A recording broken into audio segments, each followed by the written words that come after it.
નવેમ્બરના part 3માં હું આપનું હાર્દિક સ્વાગત કરું છું. ઓકે, આજ આપણે પહેલો ટોપિક ભણવાના છે India Russia push for $100 billion trade target by 2030. Putin સાહેબ આવ્યા છે અત્યારે. ઓકે, પહેલાં મને એ સમજાવો કે ટ્રેડ ડીલ શા માટે કરીએ આપણે કોઈ પણ દેશ સાથે? બિઝનેસ એક્સપાન્ડ કરવા અથવા તો આપણી ઇમ્પોર્ટ એક્સપોર્ટની જે સ્ટ્રેટેજી છે એ વધારવા માટે. આમાં ઇમ્પોર્ટ એક્સપોર્ટ કઈ રીતના વધારવાનું હોય? મિત્રને વધુ સશક્ત બનાવવાના હોય અને આપણા એનિમીઝને સ્ટ્રેટેજી સાથે એને દબાવવાના હોય. ને ઇન્ડિયાનો સૌથી બેસ્ટ ફ્રેન્ડ રહેલો છે રશિયા, એ તો આખા વર્લ્ડને ખબર છે. તો એણે ટાર્ગેટ કર્યું છે ને કેના ઉપર સૌથી વધારે મોટો ફોકસ કરવામાં આવ્યો હશે? Defence plus oil. ઇન્ડિયા ઉભરતી એક અર્થવ્યવસ્થા છે એને પોતાની જરૂરિયાતો પાવર સેક્ટરને પૂરું કરવા માટે એને શું જોઈએ છે? ઓઇલ. ઓકે, પેટ્રોલિયમ જોઈએ છે, ગેસ જોઈએ છે. પછી થર્ડ થિંગ શું હશે? ડિફેન્સ હશે. ડિફેન્સ સિવાય ટેકનોલોજી. ઓકે, તો આના બે વચ્ચે ઇમ્પોર્ટ એક્સપોર્ટની ડીલ કરવામાં આવી છે, જેનાથી શું થશે કે અલગ અલગ મંત્રાલયો દ્વારા જે એનઓસી આપવાનું અથવા તો કોઈ પણ ટ્રેડ કરવો છે એ શું બની જાય છે? ઇઝી બની જાય છે. રાઈટ. ક્યાં થયું હતું ખાસ કરીને? જો મોસ્કોમાં 25મી બેઠકમાં આ નિર્ણય લેવામાં આવ્યો હતો. ફાર્માસ્યુટિકલથી લઈને ઇન્ડિયા સૌથી મોટો ફાર્માસ્યુટિકલ હબ છે અત્યારે દુનિયામાં, બધાને ખબર છે. તો આપણે એને શું આપશું? ફાર્માસ્યુટિકલ થિંગ્સ આપશું અને એ આપણે ઓઇલ, ક્રૂડ આ બધી વસ્તુ આપશું.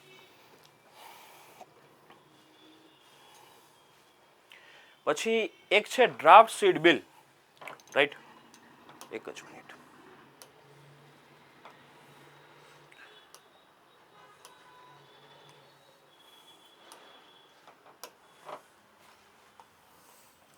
જો પહેલાં તો આ બિલ છે, કોઈ એક્ટ નથી, પણ ડ્રાફ્ટ માટે સીડ માટે એક બિલ રજૂ કરવામાં આવ્યું છે. આની પહેલાં મેં ઘણી વખત તમને કીધું હશે કે કોઈ પણ દેશને કોઈ પણ ખેડૂતને નબળો કરવો હોય ને તો એને સીડ ખરાબ આપી દો, ને કોઈ પણ દેશને નબળો કરવો હોય ને તો એના યુવાનોને અવળા રસ્તે દોડી દો. ઓકે, તો અત્યાર સુધી પ્રોબ્લેમ શું થતી હતી કે એવા નેક્સેસ ઊભા થઈ ગયા હતા કે જે બિયારણ છે ને ખેડૂતને ખોટા આપી દેતા હતા, જેનાથી શું થતું હતું કે ઉત્પાદનની આપણી ક્ષમતામાં શું થતો હતો? ઘટાડો થતો હતો. બીજી થિંગ શું થતી હતી ખબર છે? હાઇબ્રિડ બિયારણ નામ સાંભળ્યું છે? અને જેનેટિક મોડિફાઈ સીડ્સ, બે આ નામ સાંભળ્યા જ હશે બધાએ. હાઇબ્રિડ બિયારણમાં એક વસ્તુ એવી થતી હતી, સામાન્ય ખેડૂત શું કરતા હતા કે પોતે જે ખેતીનો પાક ઉગાડે ને એમાંથી અમુક સીડ છે ને અલગ તારવી લેતા હતા. કેના માટે? આવતી સિઝનમાં એ જ બિયારણ તરીકે યુઝ કરવા માટે. પણ જ્યારે અમુક હાઇબ્રિડ કંપનીઓએ એમાંથી અમુક જીન કાઢી લીધા કે તમે ફરીથી એનો યુઝ ના કરી શકો, શેના માટે? બિયારણ તરીકે. તમારે એને ક્યાંથી વેચાતા લેવા પડે, જેનાથી શું થતું હતું? મોનોપોલી થઈ જતી હતી. જેમ કે મેકડીનો એક ટોમેટાનું કેચઅપ બનાવવાનો પ્લાન્ટ ક્યાં હતો? ઇન્ડિયામાં હતો, ખાસ કરીને મહારાષ્ટ્રમાં હતો. એનું જે બિયારણ ઊભું કરતા હતા ને એમાંથી વાવવા માટે બિયારણ આપતા હતા. પછી એને ખબર પડી કે આ બિયારણનો ઉપયોગ જે આપણી યાર કોન્ટ્રાક્ટ ફાર્મ છે ને એની જગ્યાએ કોઈક બીજા કરવા માંડ્યા છે, તો એણે એના બિયારણમાં ટ્રાન્સફર કરી દીધું, એટલે પાછું જર્મિનેટ થતું બંધ થઈ ગયું. તો એના ઉપર સુપ્રીમ કોર્ટનો એક ચુકાદો આવ્યો હતો ને એટલા વર્ષોએ આ એક બિલ ડ્રાફ્ટ થયું છે, જેમાં ખોટા પછી લો ક્વોલિટીના સીડ ઉપર શું કરવામાં આવ્યો છે? પ્રતિબંધ કરવામાં આવ્યો છે, જેના ઉપર અઘરામાં અઘરી સખતમાં સખત સજા કરવામાં આવી છે.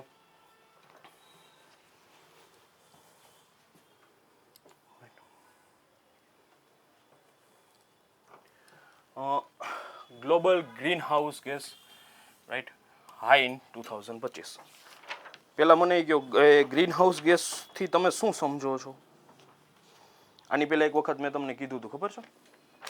પેરિસ, યસ, પેરિસ કરાર બાબતે આપણે વાત થઈ હતી. પછી ડેવલપ કન્ટ્રી અને ડેવલપિંગ કન્ટ્રી વચ્ચે માથાકૂટ હાલે છે. જો એમાં એવું થાય છે કે જે ઓલરેડી ડેવલપ્ડ કન્ટ્રી છે ને એને આજથી 100 વર્ષ પહેલાં ગ્રીન હાઉસ ગેસનો વધુ પડતો ઉપયોગ કરી લીધો છે. ઓકે, ને અત્યારે એ બધા ટાર્ગેટ કોને કરે છે? જે ડેવલપિંગ કન્ટ્રી છે એના ઉપર. તો આના ઉપર મોટા મોટા ઇસ્યુ ઊભા થયા છે. જ્યારે 2025માં અહીંનો કેસ શું છે? પેરિસ કરાર એક દશકની પ્રતિબદ્ધતા આપે છે કે ભાઈ 2015થી લઈને 2030 સુધીમાં આપણે શું કરશું? ગ્રીન હાઉસ ગેસનું ઉત્સર્જનને આપણે ઓછું કરી નાખશું. કેટલું ઓછું કરશું કે અત્યારે global fossil fuel emission are projected to reach 38.1 billion. Okay, fossil fuel એટલે શું થાય? પેટ્રોલિયમ, કોલસો, એનો જે આપણે ઉપયોગ કરીએ છીએ એ કેટલું છે? 38 બિલિયન ટન આપણે જેટલો ફોસિલથી આપણે શું કરીએ છીએ? ગ્રીન હાઉસ ગેસનું ઉત્સર્જન કરીએ છીએ. ઓકે, આપણે શું કર્યું છે કે 2025માં 38.1 બિલિયન જેટલું ટન ગ્રીન હાઉસ ગેસીસનું ઉત્સર્જન થાય છે. જેનાથી શું થશે? મને કોઈ આઈડિયા છે? જો અત્યારે શિયાળામાં ગરમીનું પ્રમાણ વધી ગયું છે, ઉનાળાના ટાઈમ વધી ગયા છે, જ્યાં વરસાદ ના થવો જોઈએ ત્યાં વરસાદ થવા માંડ્યો છે. ઓકે, જ્યાં વરસાદ થવો જોઈએ ત્યાં શું પડવા માંડ્યો છે? ડ્રોટ પડવા માંડ્યા છે. તો આવા ઇસ્યુ ઊભા થાય છે. પ્લસ ક્લાઇમેટ જે ચેન્જ થાય છે એના લીધે શું થાય છે? ટેમ્પરેચર હાઈ થાય છે, ખેતી ઉપર અસર કરે છે. તો આ બધાને રોકવા માટે પેરિસ કરાર કરવામાં આવ્યો, જેમાં આવતા 10 વર્ષની અંદર આપણે શું કરવાનું હતું? ગ્રીન હાઉસ ગેસનું એમિશન ઘટાડવાનું હતું. એના ઉપર ધ્યાન આપવામાં આવ્યું હતું. નેકામાં એક શબ્દ છે રિમાઇનિંગ કાર્બન બજેટ. કાર્બન બજેટ વિશે કોઈને આઈડિયા છે? આખા વર્ષમાં આપણે જેટલું કાર્બન ઉત્સર્જિત કરીએ છીએ, રાઈટ, એને આપણે શું કહેશું? Carbon budget. જો એના કરતાં આપણે વધારે, જો એક આવી રીતના હોય કે અહીંયા 10 કાર્બન ઉત્સર્જિત થતા હોય ને, તો નેચરલી આપણે એને શું કરીએ છીએ? 10% એને 10 ને ઓબ્ઝર્વ કરી લઈએ. તો અહીં શું બજેટ શું આવશે? 0. પણ અહીંયા 12 આપણે ઇમિશન કરતા હોય, રાઈટ, ને કુદરત દ્વારા આપણે શું એને ગ્રહણ કેટલું કરે છે? 10 જ કરે છે. એનાથી આપણે વધારી તો નથી શકવાના. તો અહીંયા આપણો શું જશે? -2માં બજેટ જશે. તો આ શું કહે છે? 2029 સુધીમાં આપણું કાર્બન બજેટ શું થઈ જશે? લો થઈ જશે, જેનાથી 1.5 સેલ્સિયસ તાપમાન વધી જશે. અને આ તાપમાન વધશે તો એનાથી શું થશે? પહેલાં તો અમે ક્લાઇમેટ ચેન્જની તમને જેટલી બધી માથાકૂટ કરી છે ને એ બધું થશે. ઓકે ને, આપણે જોઈએ જ છે ઉનાળાની અત્યારે ઋતુ કેવી થઈ ગઈ છે? લાંબી થઈ ગઈ છે. માવઠાઓની સંખ્યા વધી ગઈ છે. આપણો આજથી 15 વર્ષ પહેલાં આપણો રિજિયન કેવો હતો? ડ્રોટ રિજિયન હતો, કે આપણે સૌથી વધારે દુષ્કાળ પડતા હતા. ઓકે, ને અત્યારે આપણે દુષ્કાળ નથી જોતા, આપણે અતિવૃષ્ટિ જોઈએ છે. થોડાક ટાઈમ પહેલાં તમે રાજસ્થાનમાં તમે ફ્લૂડ જોયું હતું, રાઈટ, પૂર ત્યાં આવી ગયું હતું. અને ચેરાપુંજીમાં ઓછો વરસાદ પડી ગયો હતો. તો આ તમે શું વિચારો છો કે આ શેના લીધે થાય છે? આના લીધે થાય છે. ને 2025ના એન્ડમાં ઇન્ડિયાનું કેટલું રાઇઝ થવાનું છે? એમ્બિશનમાં વધારો થવાનો છે 1.4%. શા માટે થવાનો છે? કોઈને આઈડિયા છે? આપણે સોલાર એનર્જીને એટલું બધું યુઝ કરીએ છીએ તોય કેમ થવાનો છે? કેમ કે યસ, પેલું તો ઇન્ડસ્ટ્રી છે, પણ સેકન્ડ થિંગ શું છે? આપણે જે ફ્યુશિયલ ઓઇલ ઉપર અથવા તો જેને આપણે જીવાશ્મ ઇંધણ કહીએ છીએ એના ઉપર આપણી નિર્ભરતા હજુ યથાવત છે. પ્લસ આપણે કોલસાનો ઉપયોગ ઘટાડ્યો નથી, આપણે યથાવત રાખ્યો છે. તમે હાલતા ન્યૂઝમાં જોશો કે નવા બ્લોકનું શું થાય છે? હરાજી થાય છે. ઓકે, તો આના લીધે આપણે શું વિચારી શકીએ છીએ કે આપણું કાર્બનનું એમિશન આપણે વધારીએ છીએ, રાઈટ. ને આમાં છે ને ટોપમાં છે ચાઇના, ફર્સ્ટ નંબર ઉપર છે ચાઇના. સેકન્ડ નંબર ઉપર કોણ હશે? Anyone guess? Yes, US. અને થર્ડ વન કોણ છે? ઇન્ડિયા, કાર્બન એમિશનમાં, રાઈટ. અને ચાઇનાનો ડેટા એમ કે છે 12.3 બિલિયન. ઓકે, ને ઇન્ડિયાનો કેટલો છે? 3.23 બિલિયન. ડન છે. ચાઇનાનો કેટલો છે? 12.3 બિલિયન ટન. અને ભારતનો કેટલો છે? 3.23 બિલિયન ટન.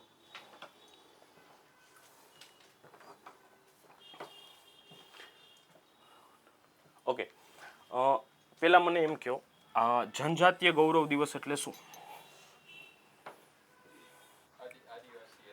નહીં, કોના સમર્થમાં આપણે, કોની યાદમાં આપણે આ સેલિબ્રેટ કરીએ છીએ? ભગવાન બિરસા મુંડા. ભગવાન બિરસા મુંડા. હવે બિરસા મુંડાનું એક નામ છે, કોઈને આઈડિયા છે? આઈ થિંક 2019માં આ ક્વેશ્ચન પૂછાડેલો છે એક વખત. બિરસા મુંડાનું એક નામ છે ધરતી અબ્બા. જો આમાં સ્કીમ છે કે નહીં? હા, જે આ ડીએ છે ને, આ ડીએ એના ઉપરથી રિફર થાય છે ધરતી અબ્બા ને બિરસા મુંડા જ કેમ? આ ક્વેશ્ચન પૂછાયેલો છે, હજી કહું છું કે ધરતી અબ્બા તરીકે નીચેનામાંથી કોને ગણવામાં આવે છે? તમને 4 ઓપ્શન આપી દેશે, એમાંથી એકનું નામ હશે કોણ? ભગવાન બિરસા મુંડા. કેમ કે આ વખતે જે આ જનજાતીય ગૌરવ દિવસ છે એ 150 યર કમ્પ્લીટ કર્યા છે. કેના? બિરસા મુંડાના જન્મના. રાઈટ, બર્થ એનિવર્સરી છે. કેટલામી? 150મી એનિવર્સરી છે. તો આ ક્વેશ્ચન અહીંથી આવી શકે એમ છે. આની સાથે કનેક્ટ ક્યાં થશે? જેટલા જનજાતીયની આજુબાજુ હશે ને એ બધું કવર અપ થશે. એક આગળ હું તમને કહીશ, બિરસા 101 થેરેપી છે સિકલ સેલની, આપણે કરવાના જ છીએ. આના બિરસા મુંડાના નામ ઉપર બિરસા 101 થેરેપી સિકલ સેલની, આપણે સિકલ સેલ આની પહેલા વાત થઈ ગઈ છે, એની થેરેપીનું નામ પણ આપ્યું છે. તો શું કર્યું છે એ પહેલા જોઈએ કે ગુજરાત, ખાસ કરીને ક્યાં? ગુજરાતમાં 97,000 કરોડનું જનજાતીય ગૌરવ દિવસના દિવસે પીએમ મોદીએ અનાવરણ કર્યું છે. શેના માટે? આદિવાસીઓના ઉત્થાન માટે, જેને આપણે શું કહીએ છીએ? જનજાતિઓના વિકાસમાં. ઓકે, એના માટે શું કર્યું છે? 41 Eklavya model resident school worth of 1900 crore. હવે મને એ કહો, એકલવ્ય મોડલ રેસિડેન્શિયલ સ્કૂલ શું છે? મને આઈડિયા છે? આ એવી સ્કૂલો છે જ્યાં સ્પેશિયલ આદિજાતિ અથવા તો જનજાતિના જે બાળકો છે ને, એમને ત્યાં રહેવાનું, જમવાનું, ભણવાનું બધો ખર્ચો છે ને કોણ ઉપાડે છે? સરકાર ઉપાડે છે. કેમ કે આપણે એક એ રીતના માની શકીએ કે ભાઈ આજે આદિજાતિ કે જનજાતિના લોકો છે એ ક્યાં રહીએ છે? મોસ્ટલી જંગલમાં રહીએ છે. એમની પાસે પ્રાથમિક સુવિધાઓ છે નહીં. એટલે પ્રાથમિક સુવિધાઓમાં ખાસ સુવિધા કઈ? શિક્ષણની. જો કોઈ પણ કમ્યુનિટીને આપણે આગળ લઈ આવવી હોય તો આપણે એને શું આપવું જોઈએ? શિક્ષણ આપવું જોઈએ. તો એ શિક્ષણ આપવા માટે 41 એકલવ્ય સ્કૂલ મોડલ સ્કૂલ છે એને ફંડ આપ્યું છે. કેટલાનું? 1900 કરોડનું. પ્લસ સારી કનેક્ટિવિટી માટે કોઈ રિલેટિવ ગીરમાં રહીએ છે, કોઈના રિલેટિવ કોઈ આમ બહુ દૂરના પ્રદેશોમાં, જો ખાસ કરીને ગીરમાં અમુક રિલેટિવ રહેતા હોય ને આપણા, તો આપણે 10-10, 15-15 કિલોમીટર એને બોલાવવા પડે કે આવો અમને લઈ જાઓ. શા માટે? કે ત્યાં બસ છે નહીં. આપણે 2 કે 3 વખત જવાનું થાય તો આપણે પ્રોબ્લેમ થતી હોય. તો ત્યાંના બાળકોને જેને હાઈસ્કૂલ ભણવું છે, કોલેજ કરવી છે, એને કેવડી તકલીફ પડે? રાઈટ. તો ખાલી એક એસટી બસ, જેને આપણે શું કહીએ છીએ સ્ટેટની ટ્રાવેલ બસ હોય, એક ચાલુ કરવામાં આવે તો કેટલા છોકરા ભણે? અમુક એરિયા એવા છે અમારા બરડામાંની બાજુમાં કે ત્યાં છે ને કાયમના 3 જ જણા મુસાફરી કરે છે.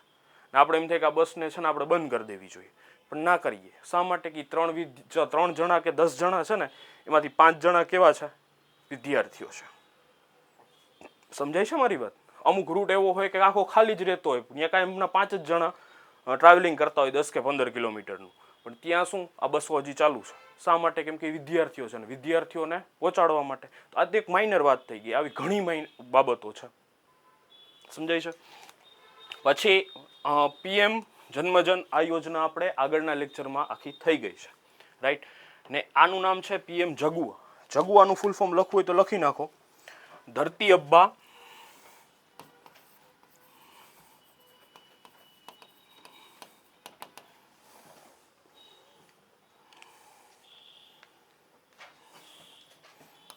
જનજાતીય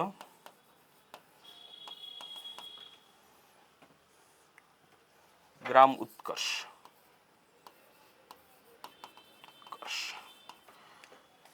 ધરતી અબ્બા જનજાતીય ગ્રામ ઉત્કર્ષ યોજના, જેનાથી શું કરવાનું છે કે ગામના યુવાનોને સેલ્ફ એમ્પ્લોયડ પ્રોવાઈડ થાય એવી ટ્રેનિંગો આપવાની છે. ઓકે. ને આ 2 યોજના અંતર્ગત 1 લાખ હાઉસ આપવામાં આવ્યા છે, જેને શું કહેશો તમે? યોજનાનું નામ છે ગૃહ પ્રવેશ. ગૃહ પ્રવેશ. ઓકે. આ બે યોજનાઓ અંતર્ગત એક બીજી યોજના આપી છે, 1 લાખ હાઉસ આપ્યા છે, જેને મોદી સાહેબે એ પ્રોગ્રામનું નામ શું આપ્યું છે? ગૃહ પ્રવેશ.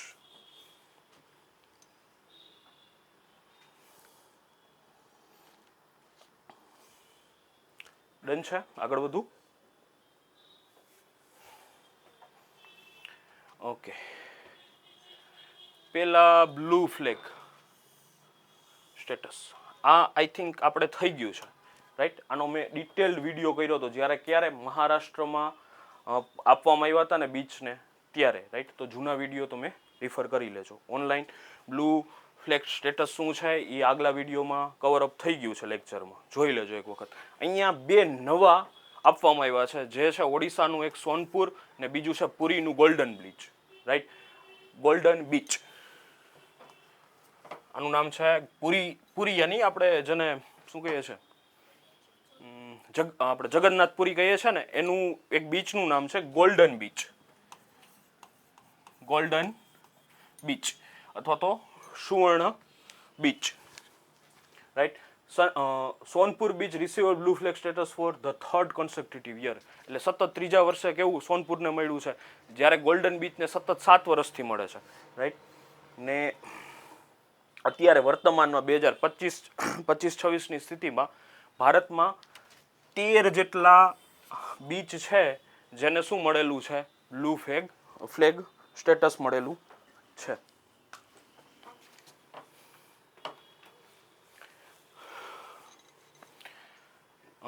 India to build world's deepest underwater research lab at 6,000 metre, યાની 6 કિલોમીટર પાણીની અંદર રિસર્ચ લેબ બનાવવાની છે. શા માટે બનાવતા હશું આપણે? જો ભાઈ, આપણે જંગલોમાંથી રિસોર્સ લઈ લીધા, રાઈટ? ભૂમિ ઉપર જેટલા રિસોર્સ હતા ને એ આપણે શું કરી લીધું છે? કેપ્ચર કરી લીધા છે. ઓકે, હવે આપણો વારો ક્યાં છે? ડીપ સી માઇનિંગ ઉપર આપણું વિઝન છે. ઓકે, એના માટે કેમ કે સમુદ્રનું તળિયું એટલું સમૃદ્ધ છે ને રિસોર્સફુલ છે કે આપણે હજી કંઈ ખબર નથી. જો સમુદ્રમાંથી તમને પેટ્રોલિયમ મળી શકે છે, સમુદ્રમાંથી તમારા જેનેટિક ટૂંકમાં તમારા રોગોના શું કહેવાય રોગોના નિદાન માટેના વનસ્પતિઓ અથવા તો કોઈ પણ ખનિજ મળી શકે છે. પ્લસ આપણે સમુદ્રનું તળિયું હજી ક્યારેય માપ્યું જ નથી સમુદ્રની અંદર શું છે. ઓકે, પણ ક્વેશ્ચન ક્યાં આવે છે? તો કોઈને આઈડિયા છે? જેમ કોઈ શું કહેવાય ને હિલ ટ્રેકિંગનું અનુભવ છે? માઉન્ટેન ટ્રેકિંગ કરે છે કોઈ? નહીં. માઉન્ટેન ઉપર જાઓ તમને શું થાય? ઓક્સિજનની માત્રા ઘટી જાય ને પ્રેશર ઘટવા માંડે છે. ઓકે, એમ તમે સમુદ્રની અંદર જાઓ ને તો પ્રેશર વધવા માંડે. ઓકે, તો એટલું 6000 મીટર કે 6 કિલોમીટર ઊંડાઈમાં સમુદ્રમાં આવી લેબ બનાવવી એક શું કહેવાય અઘરી વસ્તુ છે, રાઈટ? તો આ જો બની જશે ને તો વર્લ્ડનું સૌથી ડીપેસ્ટ લેબોરેટરી હશે, રાઈટ? અત્યારે વર્લ્ડમાં એક જ લેબોરેટરી છે યુએસએની. કોઈને આઈડિયા છે કેટલા કિલોમીટર કે કેટલા મીટર અંદર છે? 19 મીટર. કેટલું? તો જો આપણે આ લેબોરેટરી બનાવી લીધી તો વર્લ્ડમાં સૌથી ડીપેસ્ટ લેબોરેટરી કેની પાસે હશે? આપણી પાસે હશે. બીજું, આનું જે લેઆઉટ છે ને, આનું લેઆઉટ એ આપણા સ્પેસ સ્ટેશનને સમતુલ્ય છે. તમને આઈડિયા હશે ને કે આપણે સ્પેસ સ્ટેશનનો આપણે વિચાર કરી રહ્યા છે 2035 સુધીમાં, એવી રીતના આનું પણ એવું જ છે. તો આપણું કેના ઉપર પ્રભુત્વ હશે? જમીન, પાણીની અંદર, જમીન ઉપર ને અવકાશમાં. ઓકે, જો પેલું જે સ્ટેજ છે ને એ ક્યાં કરવાનું છે? 500 મીટરના ટ્રાયલ બેઝ ઉપર કરવાનું છે.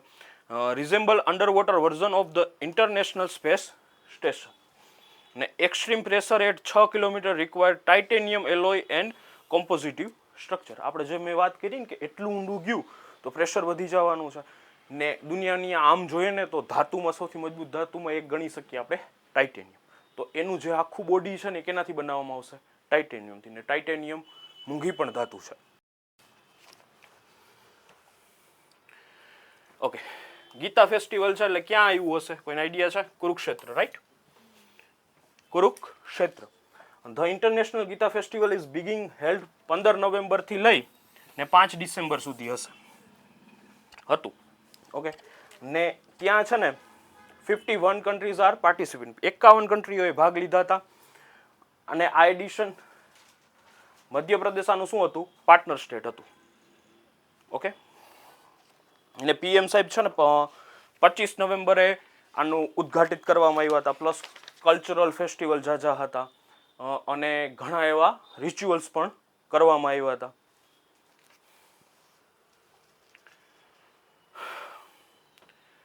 SC order Jharkhand to declare Saranda forest a wildlife sanctuary. Right, Jharkhand છે તો પેલો જો એક લોજિક તમે યુઝ કરશો ને, વર્લ્ડમાં જેટલા રિસોર્સફુલ સ્પોટ હશે ને ત્યાં સૌથી વધારે અરાજકતા હશે. આફ્રિકા છે સૌથી વધારે રિસોર્સ છે તો ગૃહયુદ્ધ ચાલુ છે. ને આ એક સમયે છે ને સૌથી વધારે નક્સલ પ્રભાવી સ્થાન હતું, પ્લેસ હતું. હવે નક્સલનો પ્રભાવ ઘટી ગયો છે, રેડ કોરિડોર પાછળ હટી ગયું છે. રાઈટ, ને શારદા ફોરેસ્ટની ખાસિયત એ છે કે અહીંયા છે ને સૌથી વધારે સાગના વન જોવા મળે છે. રાઈટ, ને રાઈટ એનો એરિયા કેટલો છે, 31,468.25 હેક્ટર જમીન છે. બીજી આ છે ને એલિફન્ટ કોરિડોરમાં આવે છે. એલિફન્ટ કોરિડોર ખબર છે કઈ રીતના છે? એલિફન્ટ છે ને જે રસ્તા કાયમ લેતા હોય ને એ રસ્તો કોઈ દિવસ બદલે નહીં, એ માઇગ્રેન કરે છે કે આ જગ્યાએથી આ જગ્યાએ જવા માટે એક જ રસ્તાને ફોલો કરે છે. તો આ એમાંથી એક છે. પછી અહીંયા બારાસિંગા, ઓકે, મોટા સિંગવાળું હરણ. પછી સ્લોથ બિયર. સ્લોથ બિયર એની વન ઓલો સ્ટફ સ્ટોય આવે છે ખબર છે સ્લોથ બિયરનું, ઓલું ધીરે ધીરે હાલતું હોય, ઘણી ડોક્યુમેન્ટરીમાં તમે જોયું હશે, ધીરે ધીરે આમ હલતું હોય, એને સ્લોથ બિયર કહેવાય છે. પછી અહીંયા છે ને શા માટે સૌથી વધારે આ કહેવામાં આવ્યું છે, કોઈને આઈડિયા હશે? મેં પેલો જ પ્રશ્ન તમને કીધો, એનીવન, કે શા માટે આને સેન્ચુરી ડિક્લેર કરવાની વાત કરી છે? કેમ કે ઝારખંડ સૌથી વધારે રિસોર્સ વાળું સ્ટેટ છે, મિનરલ્સ વાળું, અને ત્યાં માઇનિંગની પ્રોસેસ કેવી થતી હતી, વધતી હતી. તો આ જે આની બાયોડાયવર્સિટી છે ને એના ઉપર શું થતું હતું, ઘટાડો આવતો હતો. ઓકે, જો મનુષ્ય જંગલો ઉપર કાબુ કરી લેશે તો હ્યુમન એનિમલ કોન્ફ્લિક્ટ કેવો થશે, વધી જશે. ઓકે, ને એનાથી શું થશે, એનિમલની આપણે હન્ટિંગ પણ વધી જશે. તો એને રોકવા માટે એસસીએ કીધું છે. અને પ્લસ શું કીધું છે કે એના 1.5 કિલોમીટરનો જે એરિયો છે ને સેન્ચુરીથી, ત્યાં માઇનિંગ કરવા ઉપર પ્રતિબંધ મૂક્યો છે. ત્યાં એક શું કર્યું છે, બફર ઝોન જેવું ઊભું કરી દીધું છે.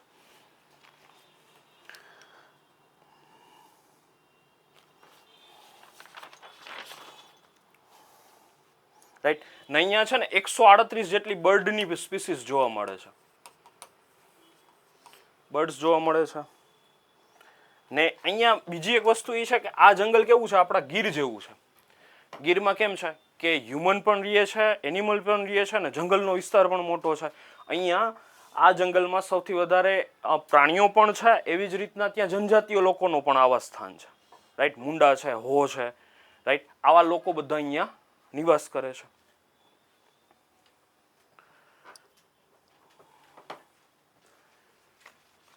Century and 1 kilometer around the boundary.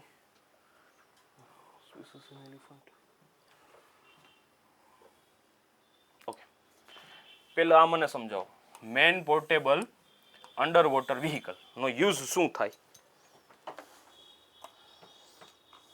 કોઈ ગાઝી અટેક જોયું છે? ગાઝી અટેકમાં ક્યાંય માઇન્સ કરીને એક શબ્દ આવ્યો હોય છે, જોજો મૂવીમાં. એક ટોર્પિડો હતા ને એક શું હતું, માઇન્સ હતા. ટોર્પિડો શું કરે છે, ડાયરેક્ટ અટેક કરે છે. માઇન્સ શું કરે છે કે એની રેન્જમાં આવે ને એના વાઇબ્રેશન થાય ને ત્યારે બ્લાસ્ટ થાય છે. રાઈટ, તો એનાથી શું થાય કે આ કેવું છે, main portable under water vehicle છે. તો આ માઇન્સને ગોતવા માટે ખાસ ડિઝાઇન કર્યું છે. જે શું માઇન્સ કેવી હોય, એન્ટી સબમરીન માઇન્સ. ઓકે, બે પ્રકારની હોય, એક સબમરીન ને એક બીજો ગમે વેસલને દૂર કરવા માટે. એવી જ રીતના જો લેન્ડ માઇન્ડ હોય ને તો એના બે પ્રકાર છે, એન્ટી હ્યુમન માઇન્ડ અને એન્ટી ટેન્ક માઇન્ડ. હ્યુમનનો પગ આવે ને વજનથી હટી જાય ને ત્યારે શું થાય, બ્લાસ્ટ થઈ જાય. જ્યારે ટેન્કનું માઇન્ડ હોય ને તો શું થાય કે ટેન્ક નીકળી જાય, માથે ટેન્ક આવી જાય વજન, ત્યારે બ્લાસ્ટ થાય.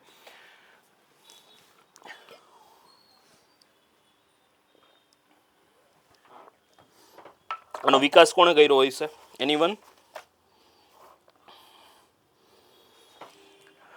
જો આ ડીઆરડીઓ બનાવેલું છે.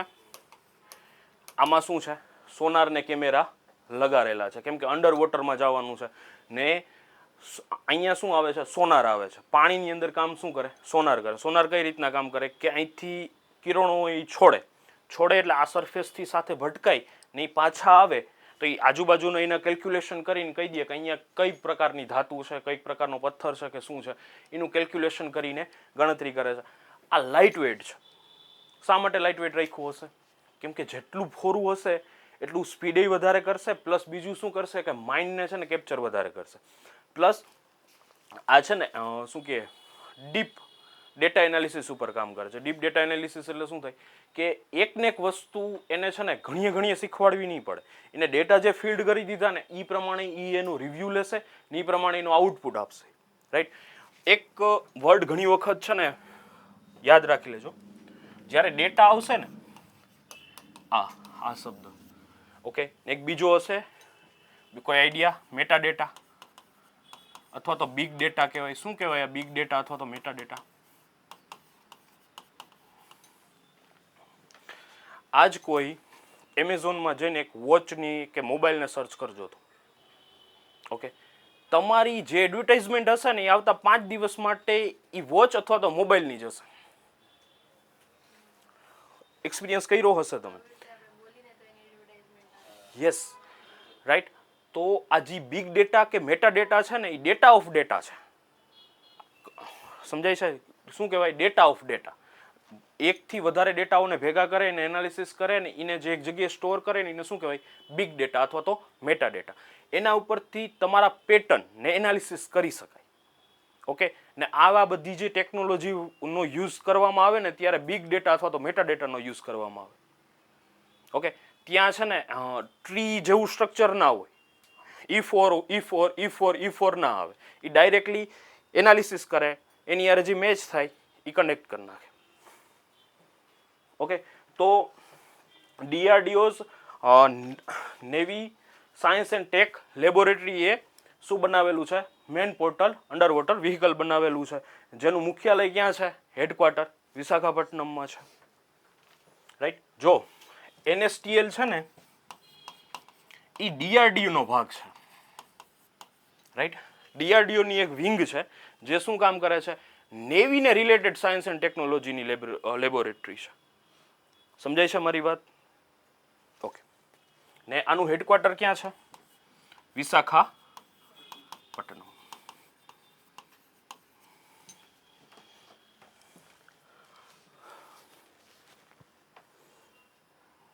એક real time identification of mine like object. એ તો આપણે થઈ ગયું છે. રિયલ ટાઈમ એટલે શું થાય કે જેવું કેપ્ચર થાય એવી ઇન્ફોર્મેશન આપે છે. તો મિત્રો, આશા કરું છું તમને આપણી લેક્ચર સિરીઝમાં મજા આવે છે. બીજી પણ લેક્ચર સિરીઝ આપણી ચેનલ પર પડી છે, ન જોઈ હોય તો ખાસ જોઈ લેજો. એક આપણી બંધારણ લેક્ચર સિરીઝ પડી છે, 11 લેક્ચર્સ ફ્રીમાં મૂકી દીધેલા છે. અને બંધારણનો કોર્સ આપણો પરચેસ કરવો એપ્લિકેશન ઉપર તો એ પણ આવી ગયો છે. અમને આ નંબર ઉપર વોટ્સએપ કરજો. ડાયરેક્ટ UPI પેમેન્ટ કરશો તો ઘણું ડિસ્કાઉન્ટ કરાવી દેશું. એમાં લખેલી છે ફીઝ એના કરતાં. બીજી વૈદિક મેથ્સની લેક્ચર સિરીઝ ચેનલ પર પડી છે, એ ન જોઈએ તો ખાસ જોઈ લેજો. વૈદિક મેથ્સથી તમારી કેલ્ક્યુલેશન સ્પીડ કેટલી વધી શકે એનો તમને ખ્યાલ આવશે. પ્રીવિયસ પેપર સોલ્યુશન આપણે મેથ્સના મૂકતા રહીએ છીએ, તો જોશો તો ખ્યાલ આવશે કેટલો ફરક પડે. અને હમણાં એક નવો કોર્સ લોન્ચ થયો IBPS SSCનો. તમે બેંક સ્ટાફ સિલેક્શન એવી કોઈ એક્ઝામ આપતા હો તો એનો પણ આખો વૈદિક મેથ્સની શોર્ટકટ્સથી કોર્સ આપણે મૂકેલો છે એપ્લિકેશન ઉપર. જ્યોગ્રાફી અને સાયન્સ એન્ડ ટેકનો પણ કોર્સ પડેલો છે એપ્લિકેશન ઉપર. કોઈ પણ કોર્સ પરચેસ કરવો હોય અમને આ નંબર પર વોટ્સએપ કરજો. તમને ડાયરેક્ટ UPI પેમેન્ટ કરશો તો ઘણું બધું ડિસ્કાઉન્ટ કરાવી દેશું. એપ્લિકેશનનું નામ અહીંયા પડ્યું છે. ન પરચેસ કરવું હોય તોય કોઈ પ્રોબ્લેમ નથી. ફ્રીમાં ઘણા બધા લેક્ચર્સ પડેલા છે આપણી યુટ્યુબ ચેનલ ઉપર, એ જરૂરથી જોઈ લેજો. ખૂબ જ ફાયદો થશે. કન્ટિન્યુ કરીએ છીએ લેક્ચરથી. ઓકે.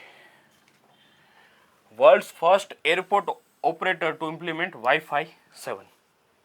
રાઈટ. આપણે અત્યારે શું આ ક્યુ વાઈફાઈ, આપણે ક્યુ વર્ઝન હાલે છે અત્યારે વાઈફાઈનું? 5G આવી ગયું છે. રાઈટ. 5th generation. પછી એના પછી કયું આવે છે? 6th generation. એના પછી કયું આવે? 7th generation. અહીંયા એરપોર્ટ ઉપર, ઓમાનના એરપોર્ટ ઉપર આ ફિક્સ કર્યું છે. એરપોર્ટ ઉપર. અને વર્લ્ડમાં પેલું વાઈફાઈ ક્યાં આવ્યું? 7 ક્યાં આવેલું છે? કોઈને આઈડિયા? જાપાન. રાઈટ. એને આપણે શું કહીએ છીએ? હાઈફાઈ 7 કહીએ છીએ, રાઈટ. હાઈફાઈ 7. ઓકે, જેનું આમ ટેકનિકલ નેમ શું છે? વાઈફાઈ 7. આપણે 7G કહીએ છીએ, એ જ છે. ઓકે, આની ખાસિયત શું છે? કોઈને આઈડિયા છે? આની ગીગાબાઇટ આપણે ખબર એમપી આપણે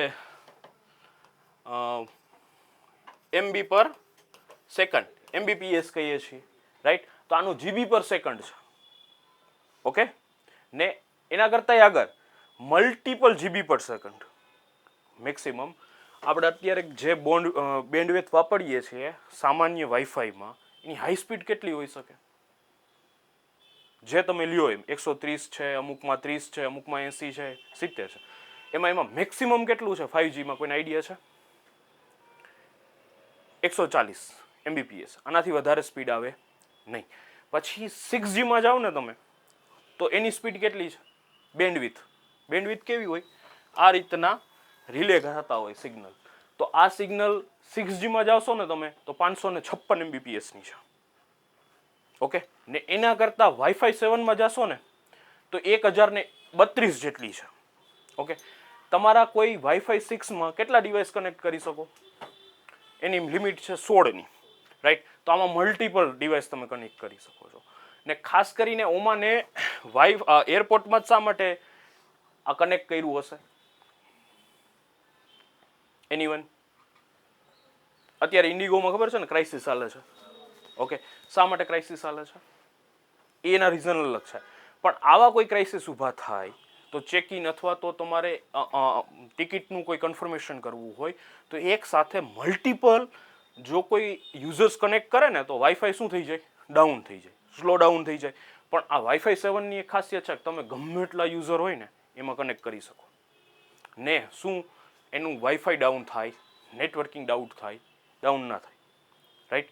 ને એનાથી શું થશે કે જે એરપોર્ટની કાર્યપ્રણાલી છે ને એ કેવી થશે? સ્પીડી થશે.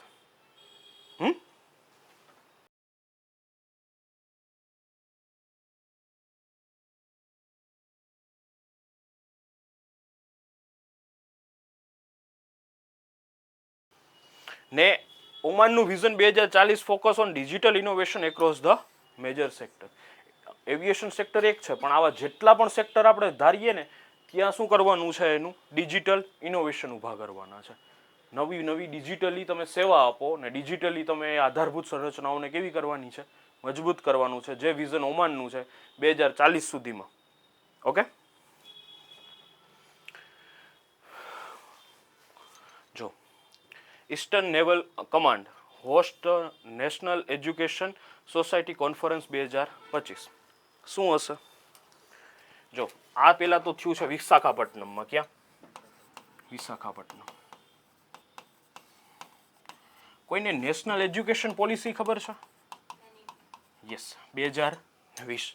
ઓકે, આની જો નેવી વાળાઓની, આર્મી વાળાઓની, એરફોર્સની આ બધાની જે બાળકો ભણે છે ને એના માટે અલગ સ્કૂલો હોય, અમુક બેઝ ઉપર હોય અથવા તો કેન્દ્રીય વિદ્યાલયો હોય.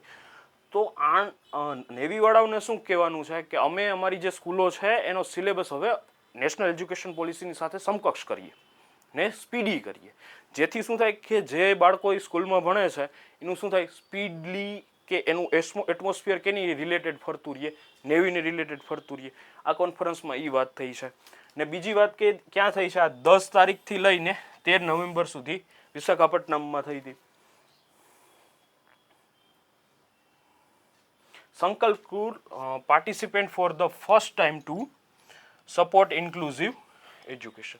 સંકલ્પ સ્કૂલ નામની એક સ્કૂલો છે કે જે શું કરે છે કે બાળકોને ઉત્થાન માટે કામ કરે છે. એણે ફર્સ્ટ ટાઈમ આમાં પાર્ટિસિપેટ કર્યું હતું. ઓકે, અહીંયા છે ને એક આ કામનું છે ચંદ્રયાન 4. ઓકે, આ કેવું મિશન છે? કોઈને આઈડિયા છે? એક હજી નામ લખું.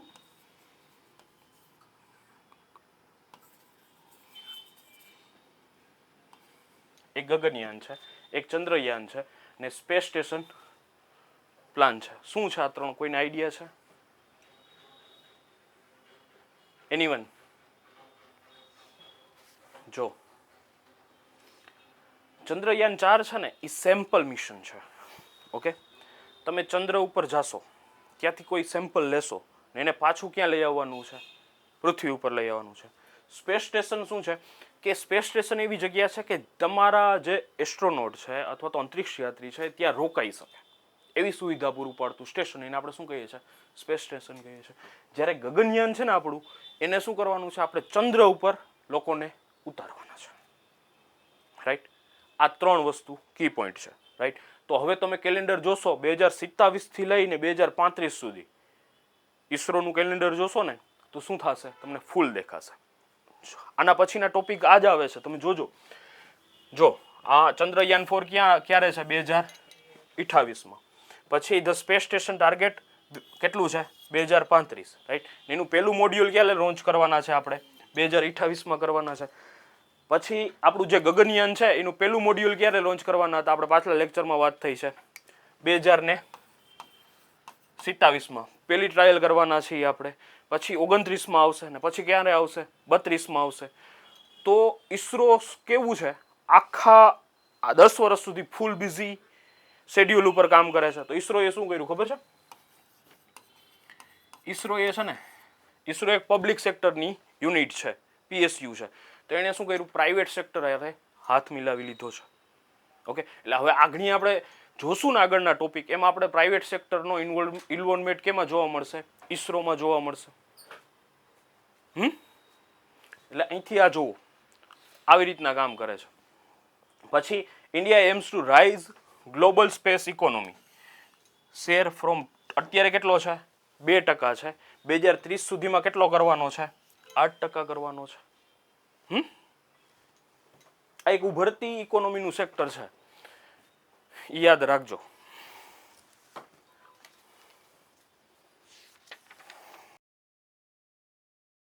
એક તો ઇન્ડિયા, ફ્રાન્સ ને ગરુડા. રાઈટ, ઇન્ડિયા અને ફ્રાન્સનું ગરુડા એક્સરસાઇઝ છે. કેવી એક્સરસાઇઝ છે? એર એક્સરસાઇઝ છે. રાઈટ, એરફોર્સની એક્સરસાઇઝ છે. મોન્ટ ડે મર્સન ક્યાં આવેલું છે? ફ્રાન્સનું એક સિટી છે, ત્યાં ડેવલપ કર્યું છે. તો 100 ને અહીંયા જો એક જો અહીંયા લખ્યું છે Sukhoi fighters. Right, Sukhoi fighter લખ્યું છે. એક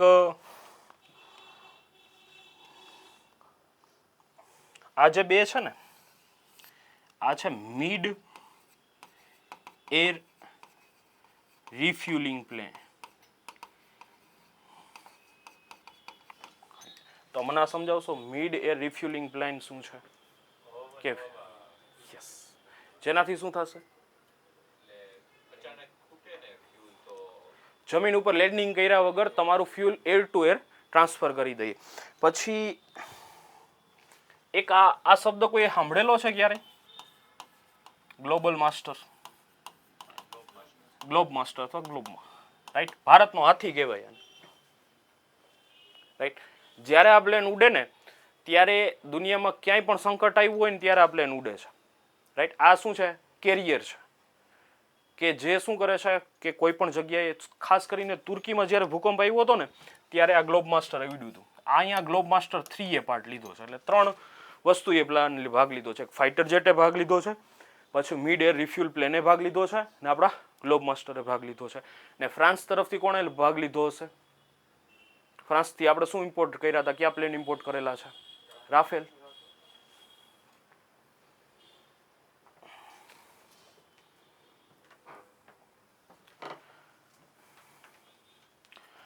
જો 12th Samvaad conclave open in Jamshedpur with tribal ritual. જમશેદપુરમાં છે એટલે ટાટા સ્ટીલ સપોર્ટ કર્યું છે. રાઈટ, તો પેલું છે આ ટાટા સ્ટીલ દ્વારા સપોર્ટ કરેલું છે. આ કેટલામું એડિશન છે?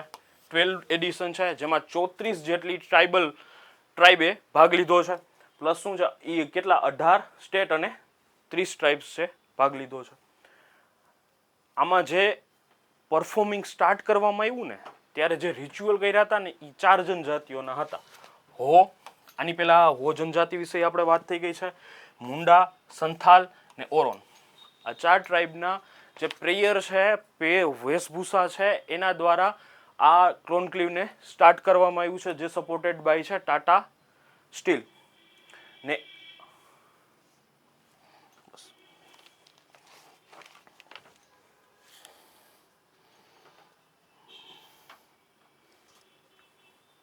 ને જે આ સંવાદ છે ને એમાં ખાસ તમને શું લાગે છે શું હશે? જો પહેલાં તો આપણે ત્યાંના જે ટ્રાઇબ છે ને એનું આપણે ઇન્ટ્રોડક્શન લેવાનું છે, એના રિચ્યુઅલ વિશે લોકોને જાગૃતતા માટે છે. પ્લસ ટ્રાઇબના છે ને આની પહેલાં આપણે વાત થઈ છે વનોપદેશ, વનોમાંથી જે આપણે પેદાશો મળે છે ને એ વસ્તુ ક્યાં રિઝર્વ છે? ટ્રાઇબ્સ પાસે છે, રાઈટ. એમના આર્ટ અને ખાસ કરીને જે હસ્તકળાઓ છે એ એમની પાસે છે. હવે એને શું કરવાનું છે કે ટ્રાઇબ્સને તમારે જોડવાનું છે વિશ્વ સાથે, રાઈટ. એક માર્કેટ પ્રોવાઈડ કરશો ને તો આમને શું થશે? રોજગાર, એમ્પ્લોય પૂરું કરવામાં આવશે. તો આ કોન્ક્લેવનું ખાસ મુખ્ય ઉદ્દેશ શું છે કે આ જે ટ્રાઇબ છે એને એમ્પ્લોય પૂરું કરવા માટે એક જગ્યાએ એનું એક્ઝિબિશન પૂરું પાડવામાં આવે, પ્લસ લોકોને એના તરફ આકર્ષવામાં આવે કે ટુરિસ્ટ સ્પોટ તરીકે વિકાસ કરવામાં આવે, જેથી શું થશે કે ટ્રાઇબ જે પછાત છે, પાછળ રહી ગયા છે, એનું શું થાય? ઉત્થાન થાય, આગળ વધી જાય. પછી India impose 5 year anti dumping duty on Vietnam steel. તો આમાં બે વસ્તુ છે, એક આ શબ્દ છે ને વિયેતનામી સ્ટીલ ઉપર શા માટે એ મને કોક સમજાવો. બે શબ્દો. પેલા એન્ટી ડમ્પિંગ ડ્યુટી એટલે શું થાય? કોઈને યાદ છે? બંગાળ છે ને, બંગાળ આ વિશ્વનું એક ટાઈમે સૌથી સમૃદ્ધ, જેને આપણે બાંગ્લાદેશ ને અત્યારે આપણે પશ્ચિમ બંગાળ કહીએ છીએ, સૌથી સમૃદ્ધ જગ્યાઓમાંની એક જગ્યા હતી. ઓકે, પણ અંગ્રેજોએ એક નીતિ યુઝ કરી હતી, કોઈને આઈડિયા હોય તો? સસ્તામાં લે ને મોંઘામાં વેચે. ઓકે, તો એનાથી શું થયું? પહેલાં તો એણે શું કર્યું હશે? પહેલાં છે ને સસ્તામાં એણે દીધું હશે, જેથી જે હાથગર કે હાથેથી કામ કરતા હતા ને એનો શું થઈ ગયો? ઉદ્યોગ ભાંગી ગયો. પહેલાં શું હતું? બંગાળમાં સૌથી વધારે ટેક્સટાઇલ મિલ્સ હતી. ઓકે, તો આ ટેક્સટાઇલ કેવી હતી? વિશ્વમાં પ્રસિદ્ધ હતી કે ભાઈ બંગાળનું કાપડ અથવા તો રેશમ અથવા તો કોઈ પણ વસ્તુ, સૂત્ર, એ વિશ્વમાં, ભારતનું નામ પડી ગયું એટલે બધા એ જ લેતા હતા.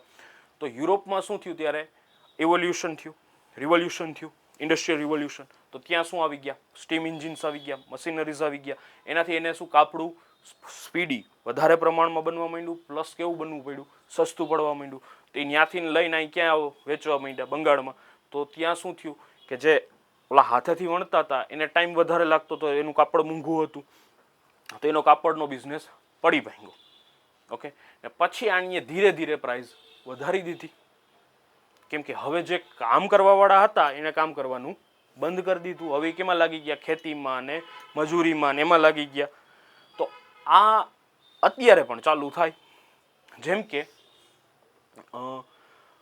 બે પેન છે, અત્યારે મોબાઈલ છે. મોબાઈલ, ભારતનો મોબાઈલ મોંઘામાં મોંઘો બનતો હોય, ધારી લ્યો કે 10,000માં એક મોબાઈલ બને છે, કે 50,000માં મોબાઈલ બને છે. સામેથી ચાઇના. ઓકે, ચાઇનાના મોબાઈલ તો આપણે ખબર જ છે, પહેલાં જાજા ટાઈમ પહેલાં નીકળ્યા હતા ત્યારે. આમાં જે ફેસિલિટી હોય ને એ ચાઇનાના મોબાઈલમાં ફેસિલિટી આવતી હોય ને 5,000માં મળતી હતી આપણે. તો જે આ ડોમેસ્ટિક ઇન્ડસ્ટ્રી છે એ શું થશે? પડી ભાંગશે. ઓકે, તો આ પડી ભાંગશે, પછી આ કંપની સાવ બંધ થઈ જશે. પછી ચાઇના વાળો એમ કે હું તમને 5,000ની જગ્યાએ હવે મારા મોબાઈલ તમારે કેટલામાં લેવાના છે? 60,000માં. કેમ કે મોનોપોલી આખી ભાંગી નાખી. તો તમારે 60,000 રૂપિયા દઈને લેવું પડે છે, રાઈટ. તો આ ના થાય, રાઈટ. ડમ્પ એટલે શું થાય? નાખી દેવું. આપણે ડમ્પ યાર્ડમાં કેમ કચરો નાખીએ, એમ ત્યાંથી વસ્તુ ઉપાડીને સસ્તા ભાવમાં અહીંયા ભારતમાં નાખી દેવી, અથવા તો કોઈ બીજા દેશમાં નાખવી. તો એને શું કહેવાય? ડમ્પ કર્યું કહેવાય. એને રોકવા માટે જે એક્સ્ટ્રા એના ઉપર ટેક્સ લગાડવામાં આવે, ઓકે, અથવા તો એને જેને આપણે કસ્ટમ ડ્યુટી લગાડવામાં આવે, એને આપણે શું કહીએ છીએ? Anti dumping duty. ને વિયેતનામની સ્ટીલ જે છે, રાઈટ, એ ખાસ શા માટે ના પાડી? એનું બીજું રીઝન એ છે કે વિયેતનામની બાજુમાં આવે છે ચાઇના. ઓકે, તો ચાઇનાવાળા પોતાનો માલ વિયેતનામના નામે ક્યાં મોકલતા હતા?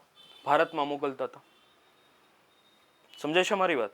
એટલા માટે આપણે એના ઉપર શું કરવામાં આવ્યું છે? એન્ટી ડમ્પિંગ ડ્યુટી લગાડી છે. હવે એન્ટી ડમ્પિંગ ડ્યુટી લગાડે છે કોણ? ગવર્મેન્ટ લગાડે છે, એ વાત હું માનું છું, પણ એને સજેશન કોણ આપે છે?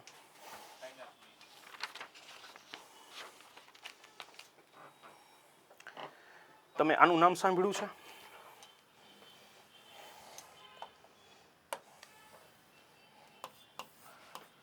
ડાયરેક્ટર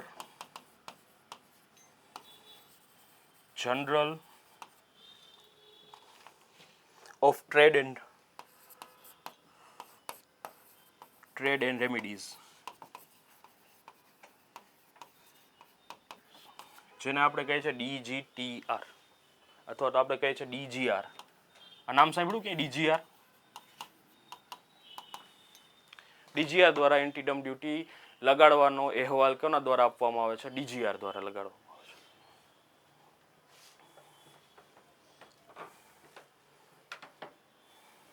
જો ઇન્ડિયા સિલ ફર્સ્ટ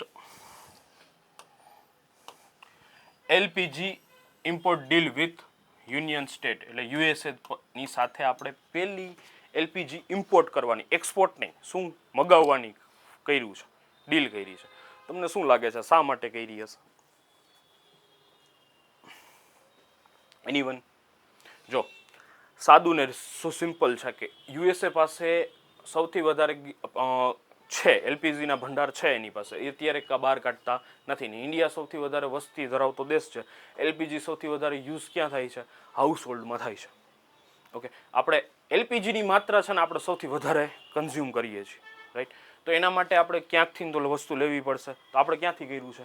USA. અને આ પહેલી એવી ડીલ છે કે જેની આરે આપણે ઇમ્પોર્ટ કર્યું છે, right? India will import 2.2 metric ton per annum LPG from the USA under structured 1 year deal for 2026. 2026માં કેટલું? 2.2 મેટ્રિક ટન આપણે મગાવવાના છે.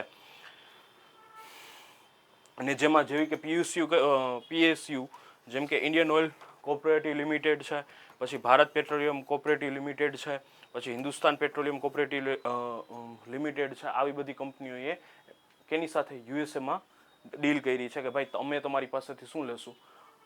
એલપીજી લેશું. જે આ 2.2% છે ને એ આપણું ટોટલ હાઉસ હોલ્ડને જેટલું કન્ઝ્યુમ કરીએ છીએ ને એના કેટલા ટકા છે? 10% છે. આપણે જેટલું યુઝ કરીએ છીએ ને આખું, એના 10%ની પૂર્તિ આપણે આ ઇમ્પોર્ટ દ્વારા કરવાના છીએ. 2.2%.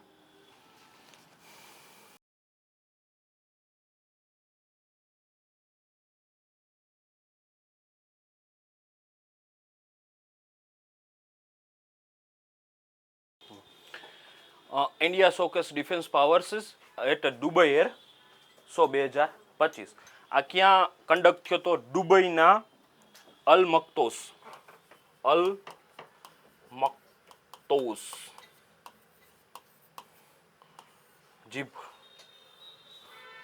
જીભના વડે એવું નામ છે, અલ મક્તોસ, રાઈટ? અહીંયા એક દુઃખદ ઘટના થઈ ગઈ હતી. આપણું આ જે પ્લેન છે ને તેજસ, એની દુર્ઘટનામાં એન્ડ થયું છે, રાઈટ? એક્સિડન્ટ થયું છે. ઓકે, આ મને એવું લાગે છે કે આ ક્વેશ્ચન ઓછો પૂછાશે, પણ તોય આપણે એક વખત કરી લઈએ, કદાચ પૂછી જાય તો, કેમ કે નેગેટિવ ન્યૂઝ છે આપણા માટે.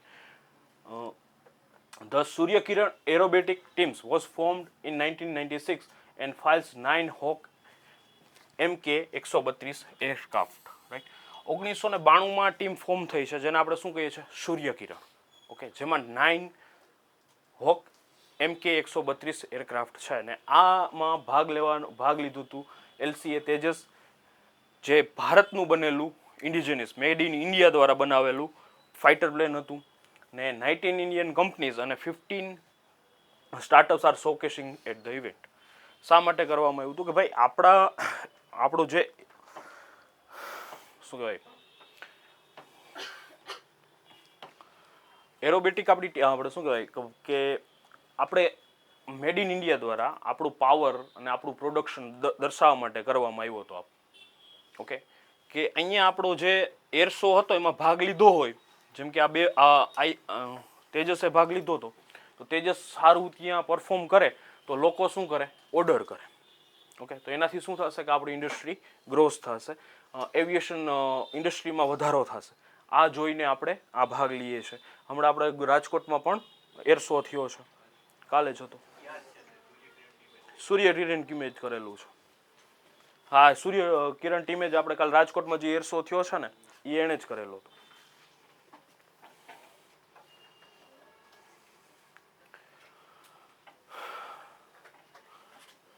પેલા છે એક આ બે પાર્ટનર છે ઈ કામના છે, આયર્લેન્ડ અને યુકે પાર્ટનર, ને એક છે હોર્નબિલ ફેસ્ટિવલ. ક્યારેક ક્યારેક ક્વેશ્ચનમાં પૂછી લઈએ છે. પહેલાં એ જોવાનું છે કે હોર્નબિલ ફેસ્ટિવલ ક્યાં થાય છે. એનીવન પહેલાં હોર્નબિલ છે શું એ કયો. એનીવન હોર્નબિલ નથી સાંભળ્યું ક્યાંય નામ. હોર્નબિલ છે ને એક પક્ષી છે, બર્ડ છે, જે તમે ક્યાંય બહુ જૂનું લાંબી ચાંચવાળું એક પક્ષી આવે, આ ટાઈપનું આવે પક્ષી. બહુ ચિત્ર સારા નથી આપણા. હા, આ ટાઈપનું આવે. ચાંચ એની બહુ લાંબી હોય. ઓકે. ને આ મોસ્ટલી નાગાલેન્ડમાં ને આપણા પશ્ચિમ ઘાટમાં પણ ક્યાંક ક્યાંક જોવા મળે છે. ઓકે. તો આ જે હોર્નબિલ ફેસ્ટિવલ છે એ નાગાલેન્ડમાં થયો હતો. રાઈટ. ને આ એનું જે આ ફેસ્ટિવલ છે 2025નો એ 26th એડિશન છે. ઓકે.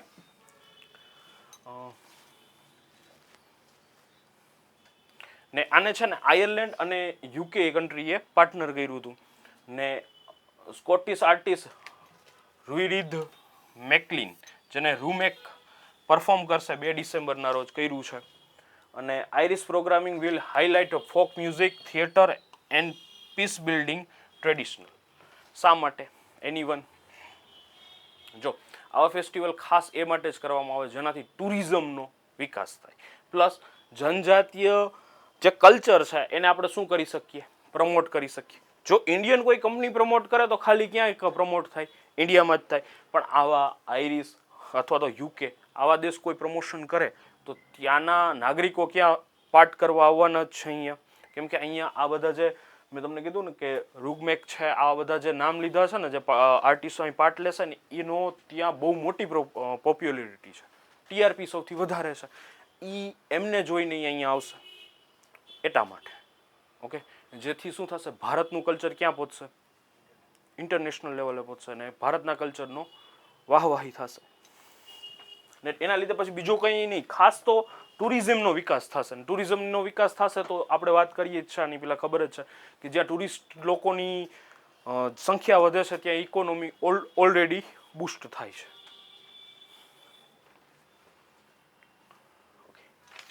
એક ક્વેશ્ચન પૂછાયો હતો 2023માં. ઓકે. મિથેન ગેસનું ઉત્સર્જન સૌથી વધારે કોના દ્વારા કરવામાં આવે છે? રાઈટ. ઓપ્શન હતા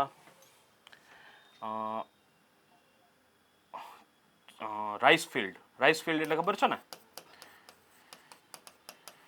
પછી એનિમલ ફાર્મ, ફેક્ટરીઝ અને વ્હીકલ. બોલો આમાંથી સૌથી વધારે મિથેનનું ઉત્સર્જન કોના દ્વારા થાય છે? એનીવન કોઈ ગેસ મારો? પેલું છે રાઈસ ફિલ્ડ, સેકન્ડ છે એનિમલ, થર્ડ વન એક ફેક્ટરીઝ અને ફોર્થ વન છે vehicle. Rice field.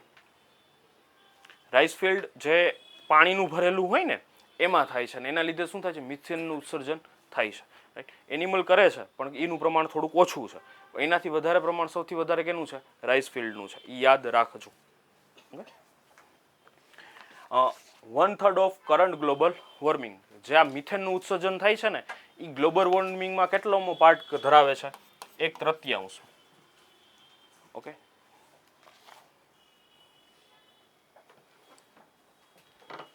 Global methanol emission were about 352 metric ton in 2020. જે એગ્રીકલ્ચર કન્ટ્રીબ્યુટ કેટલું છે એમાં? 42% છે. જો આવી ગયું ને મિથેન એમિશન કેટલા ટકા છે? 42% એમિશનમાં પાર્ટ ધરાવે છે, એટલે સૌથી વધારે. Energy sector mitigation food delivery over 72% of available 2030 reduction. Mitigation ને મેં એડપ્શન વચ્ચેનો તફાવત કરાવ્યો છે કે નથી કરાવ્યો ક્યારેય? જો આ બે શબ્દ યાદ રાખજો. ગમે ત્યારે તમે એન્વાયરમેન્ટ રિલેટેડ કોઈ વાત માનશો ને,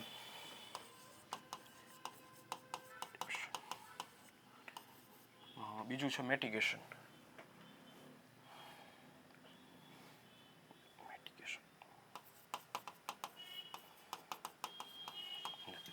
એડેપ્શન એટલે શું થાય કે તમારું તાપમાન વધી ગયું છે તો તમારા બોડીને એવી રીતના ટ્રેન કરો કે તાપમાન સાથે છે ને તમે કામ કરવામાં. ક્લાઇમેટ ચેન્જના હિસાબે ટેમ્પરેચર હાઈ થઈ ગયું તો તમારા બોડીને એડપ્ટ કરાવી દો કે તમે એની સાથે કામ કરી શકો. ને મિટિગેશન એટલે શું છે કે જે તાપમાન વધ્યું છે ને એના કારણો ઉપર સીધો ઘા કરો. ઓકે, કારણોને શું કરવાના છે, એન્ડ કરવાના છે. નહીં, તાપમાન વધ્યું છે ને એને પાછું ક્યાં લઈ આવવાનું છે, નોર્મલ સ્થિતિમાં લઈ આવવાનું છે.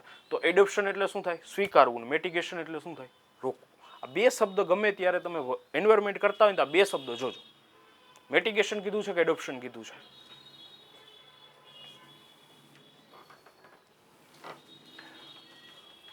જો એક આ છે, આની પહેલા વન હેલ્થ આપણે એપ્રોચની વાત કરી હતી કે કઈ રીતના કામ કરે છે. કે એક છે હ્યુમન, એક છે એનિમલ ને એક છે એગ્રીકલ્ચર. રાઈટ, એગ્રીકલ્ચર એટલે અહીંયા પ્રકૃતિ આખી આવી જાય છે, એન્વાયરમેન્ટ આખું આવી જાય છે. જો કોઈ પણ એનિમલને કોઈ ઇફેક્ટ થશે ને તો હ્યુમનને પણ ઇફેક્ટ થશે ને નેચરને પણ ઇફેક્ટ થશે અથવા તો એગ્રીકલ્ચરને ઇફેક્ટ થશે. જે વસ્તુ એગ્રીકલ્ચરમાં ઇફેક્ટ કરશે ને તો હ્યુમન અને એનિમલ બેયમાં ઇફેક્ટ કરશે. તો આપણે એવી રીતના જીવવાનું છે કે આ ત્રણેયને કોઈ ઇફેક્ટ ન થવી જોઈએ. નેચર પણ બચવું જોઈએ, એનિમલ પણ બચવા જોઈએ અને હ્યુમન પણ બચવા જોઈએ.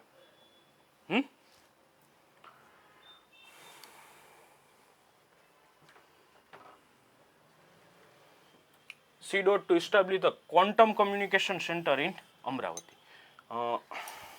ક્વોન્ટમ કમ્યુનિકેશન એટલે શું થાય? અત્યારે આપણે ક્યુ કમ્યુનિકેશન યુઝ કરીએ છીએ? એનીવન?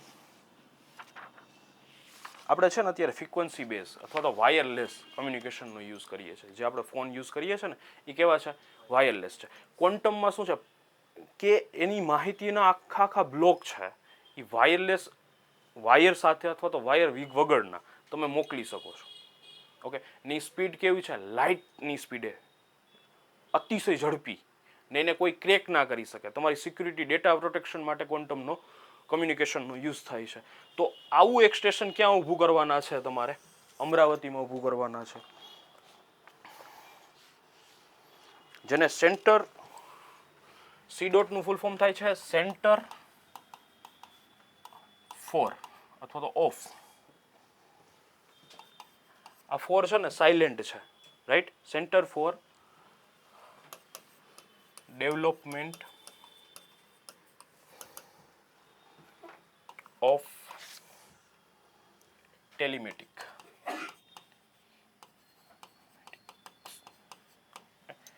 આનું એક સેન્ટર ક્વોન્ટમ જે કમ્યુનિકેશનનું છે આપણે ક્યાં સ્થાપિત કરવું છે? અમરાવતીમાં. અમરાવતી આવ્યું છે ક્યાં? કેનું હેડક્વાર્ટર છે? કયા રાજ્યનું? આંધ્રપ્રદેશ, AP.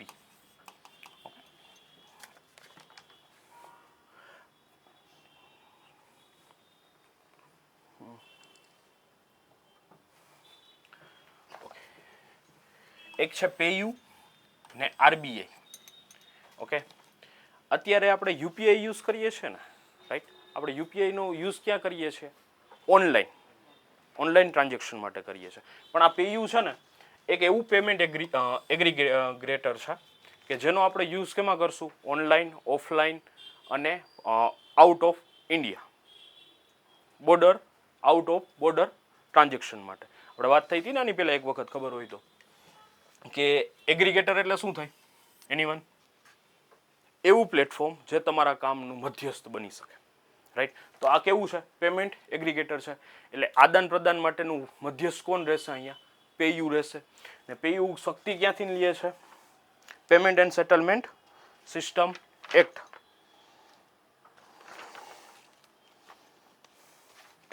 ઓકે, અને હું એગ્રીગેટરનું લાયસન્સ RBI આપ્યું છે ને એ પોતાની તાકાત ડિરાઇવડ કરે છે પેમેન્ટ એન્ડ સેટલમેન્ટ સિસ્ટમ એક્ટમાંથી. જે આપણે વાત કરીએ એમ online, offline, cross border transaction પણ સપોર્ટ કરે છે. ને Indian digital payment ecosystem in regulate by reserve bank of India.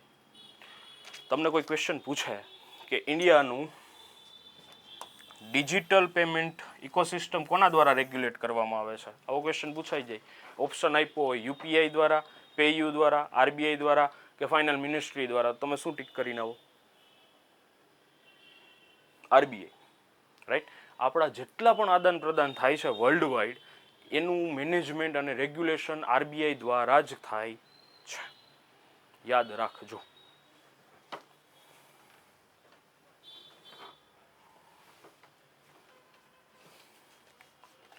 Okay. India slip 13th place in global climate change index, right. આ એક જ એવો રિપોર્ટ છે કે જેના ફર્સ્ટ, સેકન્ડ ને થર્ડ પ્લેસ ખાલી છે. એક જ એવો રિપોર્ટ છે.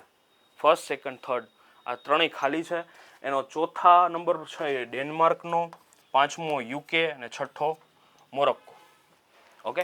આ એક રિપોર્ટ યાદ રાખજો કે આમાં કોઈ તમને પ્લેસ પૂછે કે ગ્લોબલ ક્લાઇમેટ ચેન્જ ઇન્ડેક્સમાં ફર્સ્ટ પ્લેસે કોણ આવેલું છે, સેકન્ડ પ્લેસે કોણ છે, આવો કોઈ ક્વેશ્ચન પૂછે તો યાદ રાખવાનું છે કે આમાં કોઈ નથી. ને ભારતનો આમાં રેન્ક ઘટ્યો છે. શા માટે ઘટ્યો છે? આમાં અત્યારે કેટલામો છે? 13 પ્લેસ પાછળ ગયું છે, પણ અત્યારે વર્તમાન કેવડો છે? 23rd. ઓકે. અને આ 63 કન્ટ્રીને અને EU કન્ટ્રી નથી, યુરોપિયન યુનિયન છે. ઓકે. 64 આમ ટોટલ 64 પણ 63 કન્ટ્રી ને એક યુરોપિયન યુનિયનનું ગ્લોબલ હાઉસ ગેસ એમ્બિશન. આ પહેલું ઇન્ડિકેટર છે. રિન્યુએબલ એનર્જી, એનર્જી યુઝ અને ક્લાઇમેટ પોલિસી. આ ત્રણમાં આ 4 ઇન્ડિકેટર દ્વારા એનું શું કરે છે? નિરીક્ષણ કરે છે ને એ પ્રમાણે એને શું આપે છે? રેન્કિંગ આપે છે, રાઈટ, સ્કોર આપે છે. ને આ જાહેર કરવામાં આવ્યો તો COP30. ક્યાં વાત થઈ ગઈ છે? COP30 13ની.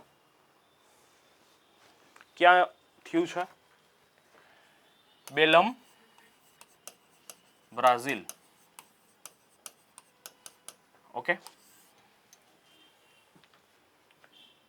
પછી ભારતનો સ્કોર આમાં ઇન્ડિયાનો રેન્ક 23rd છે ને સ્કોર છે 61.31. આ સ્કોર છે. ઇન્ડિયાને છે ને મિડલ સ્કોર મળ્યો છે બધામાં. એક ગ્લોબલ ગ્રીન હાઉસ એમિશનમાં પણ સારો મિડલ મળ્યો છે, રિન્યુઅલમાં પણ સારો મળ્યો છે, એનર્જી યુઝમાં પણ મળ્યો છે ને ક્લાઇમેટમાં પણ. આ રિન્યુઅબલ એનર્જી છે ને એમાં છે ને આપણે કોલનો જેટલો યુઝ વધારે કરી રહ્યા છે ને એના લીધે આપણે સ્કોર થોડોક લો મળ્યો છે. એના લીધે આપણે શું છે? પાછળ છીએ. જ્યાં 13 પ્લેસ ઘટ્યા ને એનું રીઝન શું છે કે આપણે કોલનો યુઝ હજી બંધ કર્યો નથી. આપણે કોલનો જે યુઝ કરીએ છીએ ને કોલસાનો, એના લીધે આપણા રેન્ક ક્યાં ગયા છે? પાછળ ગયા છે.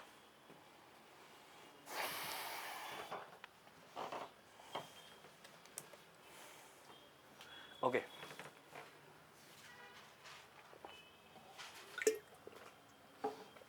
જો તમે 3 વસ્તુ ગમે સ્પાય મૂવીને જોવાના શોખીન કેટલા છે?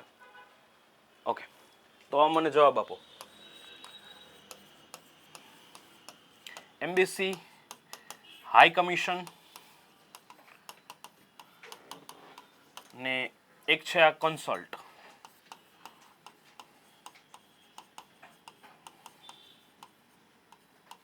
આ 3 વચ્ચે ડિફરન્સ એનીવન? જો એ હું તમને કહી દઉં. તમે જેમ્સ બોન્ડને જોતા હશો ને તો તમને આ શબ્દ વધારે આવશે. ઓકે. ને તમે ઇન્ડિયન મૂવી જોતા હશો ને એમાં આ શબ્દ વધારે આવશે. શું કયો? એમ્બેસી? ઓકે. કોમનવેલ્થ. પછી બીજો શું ડિફરન્સ છે બે વચ્ચે? બે, હા, હેડ અલગ અલગ નામ હોય. અને આ કન્સલ્ટ એમ્બેસીનો શું ક્યાં ડિફરન્સ આવે છે? કન્સલ્ટ એમ્બેસી જો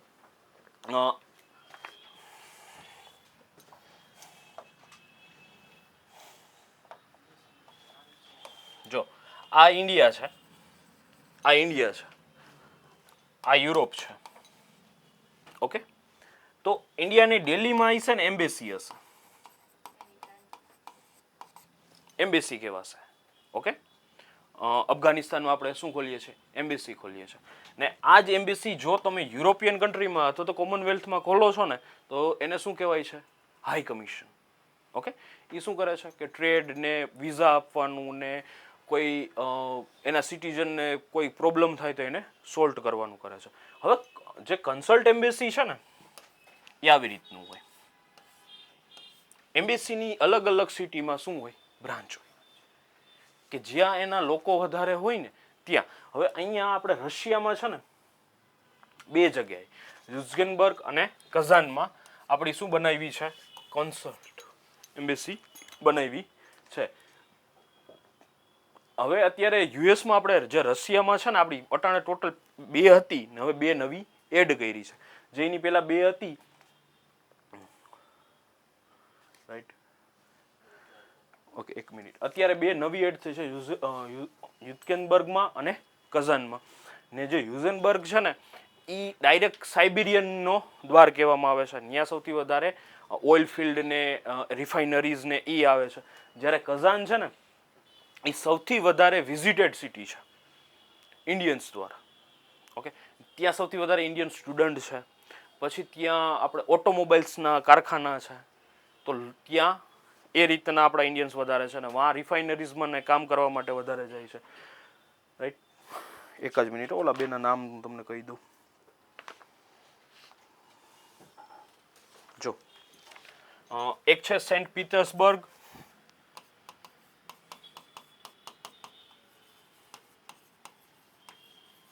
રાઈટ, આ હતી સેન્ટ પીટર્સબર્ગ. અને વેલ્ડી વોસ્ટોક, આ 2 ઓલરેડી હતી ને આ 2 નવી એડ થઈ છે. ને યુઝેનબર્ગને છે ને આપણે રશિયાની 3rd કેપિટલ તરીકે ગણી શકીએ. ઓકે, સેકન્ડ કઈ છે? પીટર્સબર્ગ છે.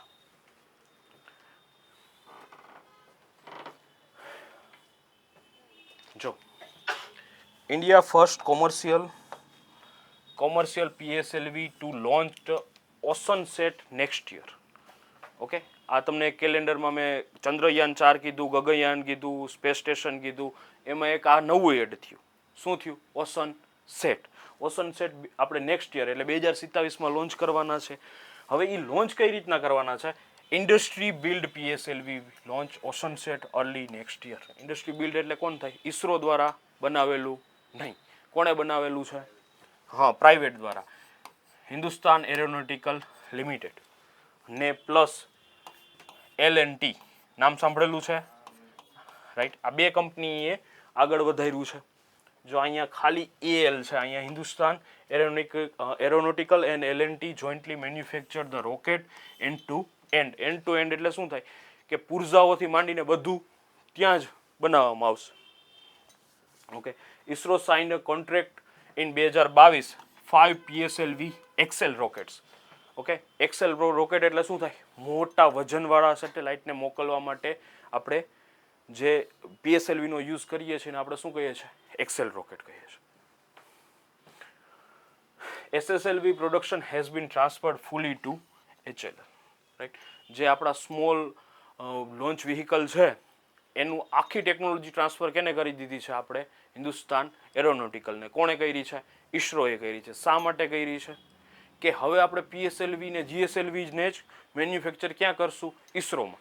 એમાંય અમુક અડધાથી જાજા તો ક્યાં કરશું આપણે? અહીંયા જ HL અને L&T દ્વારા કરવામાં આવશે. બાકીને આપણે કરી લેશું. જેનાથી શું થાય કે સેટેલાઇટ ને એવું બધું બનાવવાનું કામ ઈસરો કરી લે અને આપણી પાસે વ્હીકલ તૈયાર હોય તો સીધા આપણે સ્પેસમાં પહોંચાડી શકીએ.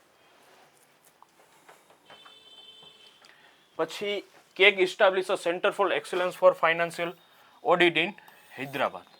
આની પહેલાં આપણે AI ઓડિટનો યુઝ કરવો કેગે ચાલુ કર્યો તો એની વાત થઈ ગઈ હતી 3જા લેક્ચરમાં. ને અત્યારે આની શું કર્યું? Centre for excellence. Centre for excellence એટલે શું થાય? કે કામ શું કરે? સરકારના પૈસા ક્યાં જાય છે ને કોણ યુઝ કરે છે એનું તો ખાસ તો એનું જ નિયમન કરે છે ને.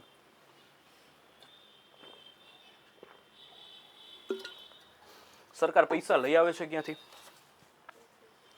સિટીઝન્સ પાસે, ટેક્સમાંથી. આપણા જ પૈસા આપણે સરકારને દઈએ, એની સરકાર આપણે વાયા કરીને આપણી પાસે પહોંચાડે છે. હવે આમાં ક્યાંય ધાંધલી થાય, નુકસાન કેને જાય? આપણે જ જાય. કેમ કે આપણે વધારે ચૂકવવા પડે ને આપણે જે સુવિધા મળવી હોય એ બંધ થઈ જાય. તો આને રોકવા માટે એક છે, કોણ છે? કેગ. કેગ જેટલું સતર્ક ને એટલું લોકો રાજી રહે. ઓકે, તો આની પહેલા આપણે AI ની વાત થઈ હતી. હવે અહીંયા શું કીધું, સેન્ટર ફોર એક્સિલન્સ, એટલે સૌથી વધારે ટેકનોલોજી ડ્રીવન ઓડિટ કરવું પ્લસ સટીક ઓડિટ કરવું ને મની ફ્લોને શું કરવું, ટ્રેસ કરવું. એના માટે ક્યાં સેન્ટર ફોર એક્સિલન્સના ઓફિસ ક્યાં ખોલવામાં આવી છે, હૈદરાબાદમાં કરવામાં આવી છે. જે શું ખાસ કેના ઉપર ફોકસ કરે છે, ઇનોવેશન ઉપર, રિસર્ચ ઉપર અને પ્રોફેશનલ ડેવલપમેન્ટ ઓડિટિંગ. ધ કે plan to adopt AI powered data rich auditing approach.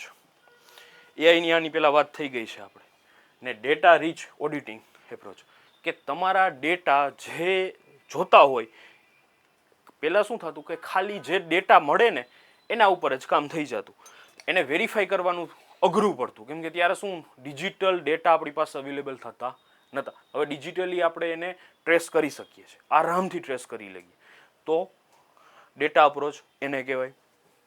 પછી એન્વાયરમેન્ટલ, સોશિયલ એન્ડ ગવર્નન્સ, આ શું છે, આને કહેવાય ESG ક્રાઇટેરિયા. એન્વાયરમેન્ટલમાં કંઈ ધાંધલી નથી થતી એ જોવું, સોશિયલી અને ગવર્નન્સ, શાસનમાં ક્યાંય ધાંધલી નથી થતી. ઓકે, વિકાસના નામે તમે એન્વાયરમેન્ટને તો નથી ખાઈ જતા ને, વિકાસના નામે તમે સોશિયલ પર્સન્સને તો નથી ખાઈ જતા ને, તો ઠીક છે, શાસન તમારા ઉપર તો દમન નથી કરતું ને. ઓકે, આ બધું ધ્યાન કોણ રાખે, ઓડિટ દ્વારા. કે જેમ કે કોઈ સરપંચ છે, એણે એમ કીધું કે અહીંયા નદી ઉપર એક ડેમ બનાવી દીધો છે, રાઈટ, ખાલી નકશાઓમાં કાગળમાં જ બનાવીને દઈ દીધો હતો. સમજાણી મારી વાત? આ હકીકતે શું કહેવાય કે પુલ ટાઈપનો નથી, રિઝર્વિયર છે, કે ભાઈ આ પાણીના સ્તરને વધારવા માટે કે સિંચાઈ માટેનો છે, પણ એ ક્યાં આવી ગયો, ખાલી કાગળ ઉપર આવી ગયો. તો નુકસાન કેને થયું, એન્વાયરમેન્ટને નુકસાન થયું, પ્લસ નુકસાન કેને થયું, સમાજને નુકસાન થયું ને શાસનને પણ નુકસાન થયું, કેમ કે એને પૈસા દીધા છે તમને પહોંચ્યા નથી. Okay, right. સિકલ સેલ શું છે, આપણે વાત થઈ ગઈ છે, રાઈટ, બ્લડનો રોગ છે. ઓકે, જેમાં રોગ આપણું શું થાય, લોહીડ આપણા હિમોગ્લોબિનની માત્રા ઘટી જાય, જેનાથી શું થાય, લોકોની રોગ પ્રતિકારક ક્ષમતામાં ઘટાડો આવે છે. આગળ મેં તમને કીધું હતું ને, બિરસા 101, આ યાદ રાખવાનું છે. બિરસા 101 શું છે, ફર્સ્ટ ઇન્ડિજેનસ CRISPR બેઝડ જેન થેરેપી. હવે CRISPR શું છે, ક્રિસ્પર. જો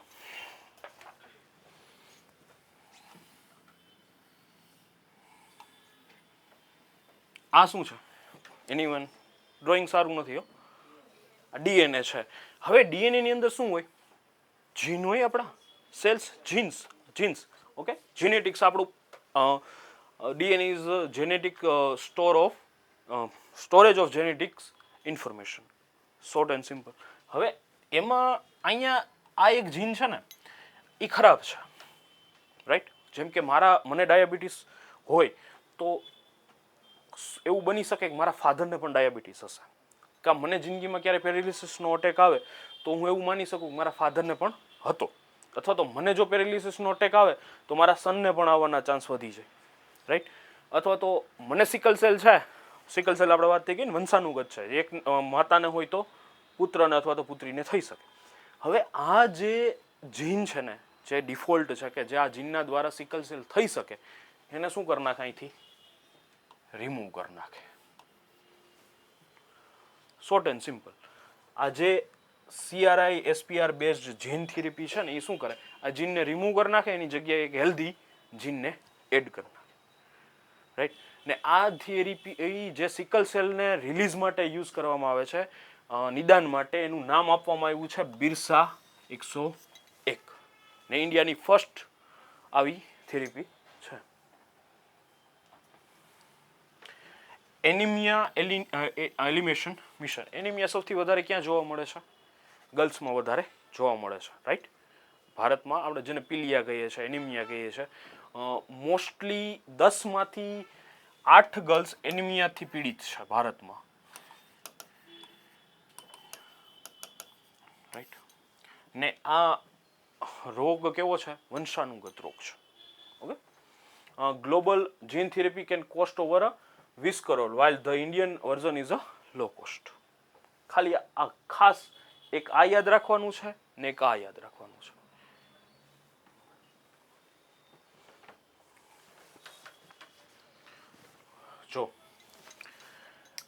તુર્કી is ready to host COP31. 30મું ક્યાં થયું? Belem, Brazil. ને 31મું ક્યાં થશે? તુર્કીમાં. તુર્કી હારે ઓસ્ટ્રેલિયા પણ બીડિંગ કરતું હતું, પણ છેલ્લે કોણ જીતું? તુર્કી જીતું છે. એના પછી થશે ઓસ્ટ્રેલિયામાં. 32મું ક્યાં થશે? ઓસ્ટ્રેલિયામાં. ને 33મું ક્યાં થશે? ભારતમાં થશે. બીડિંગ ચાલુ છે. પછી આપણે ખબર કોમનવેલ્થનું મેં તમને કીધું હતું કે અમદાવાદને ખાલી હજી જાહેર જ કર્યું છે, નોમિનેશન થયું છે. નોમિનેશન ફાઇનલ થઈ ગયું છે કે આપણું કોમનવેલ્થ ગેમ ક્યાં થશે? અમદાવાદમાં થશે. ઓકે, એટલે જ્યાં આપણે ખાલી જાહેરાત હતી ત્યાં આપણે શું કરવાનું છે? રાઈટ ટિક કરીને આવવાનું છે. હવે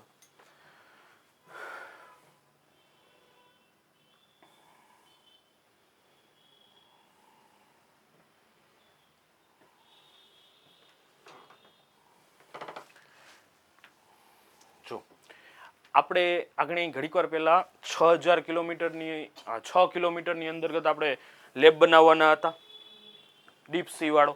એનો જે પહેલો ફેઝ હતો ને, India to launch 500 metre sea trials of Matsya 6000, right. અહીંનો પહેલો ટ્રાયલ આપણે જ્યાં અધૂરી વાત મૂકી હતી ને અહીંથી પકડાઈ જશે. તો પહેલું વ્હીકલ આપણે શું મોકલ્યું છે? મત્સ્યા 6000, રાઈટ. જેમાં શું છે? Deep ocean mission aim to reach 6000 metre by 2027. અને ઇન્ડિયા હેઝ કોસ્ટલાઇન ઓફ 11,098. આ અપડેટેડ છે, યાદ છે? 16,000 કિલોમીટર. હવે 1600 કિલોમીટર ગુજરાતનો દરિયા કિનારો નથી રહ્યો. એ આપણે પાછળના લેક્ચરમાં આપણે નોટ બનાવી દીધી છે મેં તમને, એટલે જોઈ લેજો એક વખત. જો ને આના જે સબમરીનના જે પાર્ટ બનાવવામાં આવ્યા છે ને, એને એક સંસ્થા દ્વારા સર્ટિફિકેટ આપવામાં આવે છે. એનું નામ છે global risk management agency. Okay, આનો જો સર્ટિફિકેટ ઉપર સિગ્નેચર થાય ને તો જ પછી તમે આગળ આ સબમરીનનો યુઝ કરી શકો. ઓકે, એક નામ હું ભૂલાય છે. 2 વર્ષ પહેલા એક ડીપ સી ટ્રાવેલિંગમાં છે ને એક સબમરીન છે ને એક્સિડન્ટ થયું હતું ને એમાં પાછું કોઈ મળ્યું નહોતું. એટલે એના પછી આ જે નોર્મ્સ છે ને બહુ કડક કરવામાં આવ્યા છે.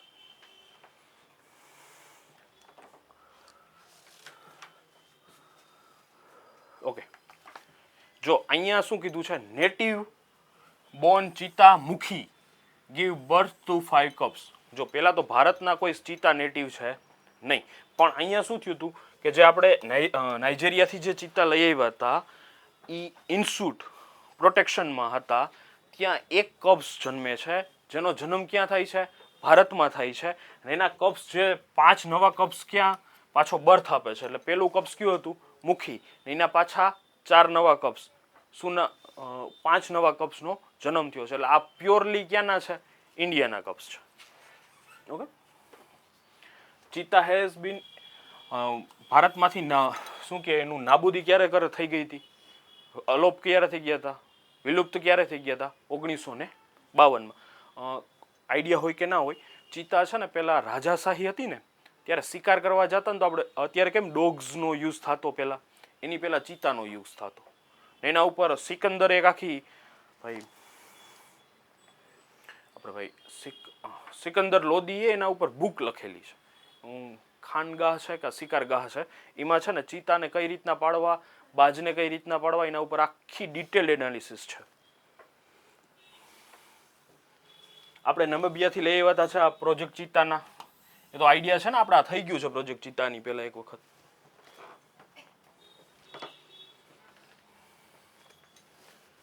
જો BSL sign agreement with DRDO to products military grade steel. હવે મિલિટરી ગ્રેડ સ્ટીલ એટલે શું થાય? વજનમાં ફોરા, રાઈટ, કેમ કે એને યુઝ કરવાના છે ને કેવા ક્ષમતાવાળા, વધુ મજબૂત, વધુ. તો આવા સ્ટીલને DRDO સાથે સાઇન કરવામાં આવી છે. એક જ મિનિટ. આ જે BSL છે એનું ફૂલ ફોર્મ છે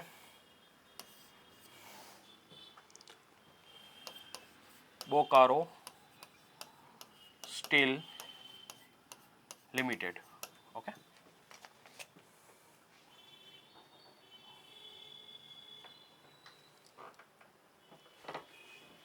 India record 0.9 Celsius temperature rise past decade. કેટલું પાછલા દશક કરતાં આપણું કેટલું વધ્યું છે?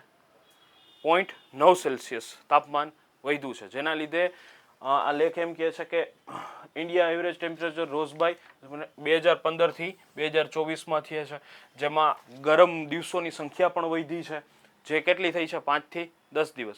એટલે શું થઈ શકે કે ઉનાળો હોય ને એનાથી 5-10 દિવસ ઉનાળો લંબાતો ગયો છે ને શિયાળો ઘટતો ગયો છે. પછી tropical Indian ocean in warming at 0.12% in decade. Right, આનાથી જો સાદું ને સિમ્પલ, અરેબિયન સીમાં ચક્રવાતોની સંખ્યા વધી છે, સાયક્લોન્સની સંખ્યા વધી ગઈ છે. બીજું, જે રિજિયનમાં વરસાદ ના થવો જોઈએ ને ત્યાં વરસાદ થવા માંડ્યો છે, જે રિજિયનમાં વરસાદ થવો જોઈએ ને ત્યાં વરસાદ થતો ઓછો થઈ ગયો છે. ત્રીજું, હિન્દુકુશ ને હિમાલયના ગ્લેશિયર કેટલા થવા માંડ્યા છે? પાછળ જવા માંડ્યા છે. ચોથી વસ્તુ છે ઇન્ડિયન ઓશનનું ટેમ્પરેચર રાઇઝ થયું છે, જેનાથી ઇફેક્ટ શું ઊભી થાય? જો ટેમ્પરેચર રાઇઝ થશે તો ઇન્ડિયન ઓશનમાં સૌથી વધારે શું આવેલું છે? કોરલ રીફ આવેલા છે ને પ્લસ ફિશરીઝ આવી છે. કોરલ્સ ખબર છે ને? ઓકે, જો ટેમ્પરેચરમાં ફેરફાર થશે ને તો કોરલ રીફ શું થશે? બ્લીચિંગ થઈ જશે, મૃત થવા માંડશે. તો આ ઇફેક્ટ ઊભી થાય છે. ને ખાસ કરીને તમિલનાડુ, કેરેલા આ એરિયાવાળા છે સૌથી વધારે ફિશરીઝ ઉપર ડિપેન્ડેડ છે. હવે જો ટેમ્પરેચર વધશે તો ફિશરીઝની સંખ્યા ઘટી જશે, તો એના શું કહેવાય રોજીરોટી ઉપર આડઅસર ઊભી થશે. ને સાયક્લોન વધશે તો ગુજરાત, મહારાષ્ટ્ર, જે ઈ સાઈડના અરેબિયન સીને આજુબાજુના જે સ્ટેટ છે કે રિજન છે એમાં સાયક્લોન વધારે થશે તો શું થશે? વધારે નુકસાની વધી જશે. રાઈટ, ને અત્યારે જે છેલ્લે ગુજરાતમાં આપણે હમણાં માવઠું થયું ને એ આ ટેમ્પરેચર રાઇઝના હિસાબે જ આપણે ગણી શકીએ. હા, પછી એનો બીજા રીઝન આપણે સમજી શકીએ છીએ કે ઘણા વનસ્પતિઓ વિલુપ્ત થવા માંડ્યા છે, પ્રાણીઓ વિલુપ્ત થવા માંડ્યા છે, ઇન્સેક્ટ વિલુપ્ત થવા માંડ્યા છે. એ વાત આખી અલગ છે. જો એફડીઆઈ ને એફપીઆઈ આ બે વસ્તુ આપણે થઈ ગઈ છે. ઓકે, અહીંયા એક નવું બિલ પ્રપોઝ કર્યું છે જેમાં ઇન્સ્યોરન્સમાં કેટલા ટકા કરવાનું છે? 100% એફડીઆઈ. અત્યારે કેટલું છે? 74%. ઓકે,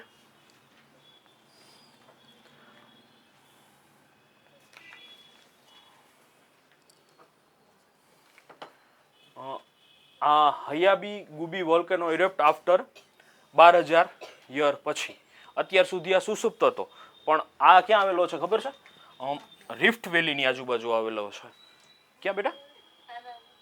ઓકે, આ રિફ્ટ વેલીની આજુબાજુ આવેલો છે, આફ્રિકાનું જે પ્રદેશ આફ્રિકાની મૂળ જમીનથી દૂર જઈ રહ્યો છે ને ત્યાં પ્લેટ ટેક્ટોનિક ને કારણે આ થયું છે, સિસ્મિક શું કહેવાય પ્રોસેસને કારણે. તો 12,000 વર્ષ પછી ઇરપ્ટ થયો છે, જેની શું કહેવાય કે 14 કિલોમીટર ઊંચો એની રાખ જોવા મળી છે. ને અત્યારે દિલ્હીમાં રિપોર્ટ હતો આમાં થોડાક દિવસ પહેલા જ ન્યૂઝમાં કે આ જે એસ છે ને એ દિલ્હી સુધી પહોંચી ગઈ છે ને એના લીધે શું થયું છે? ત્યાં પોલ્યુશનની માત્રા વધી ગઈ છે.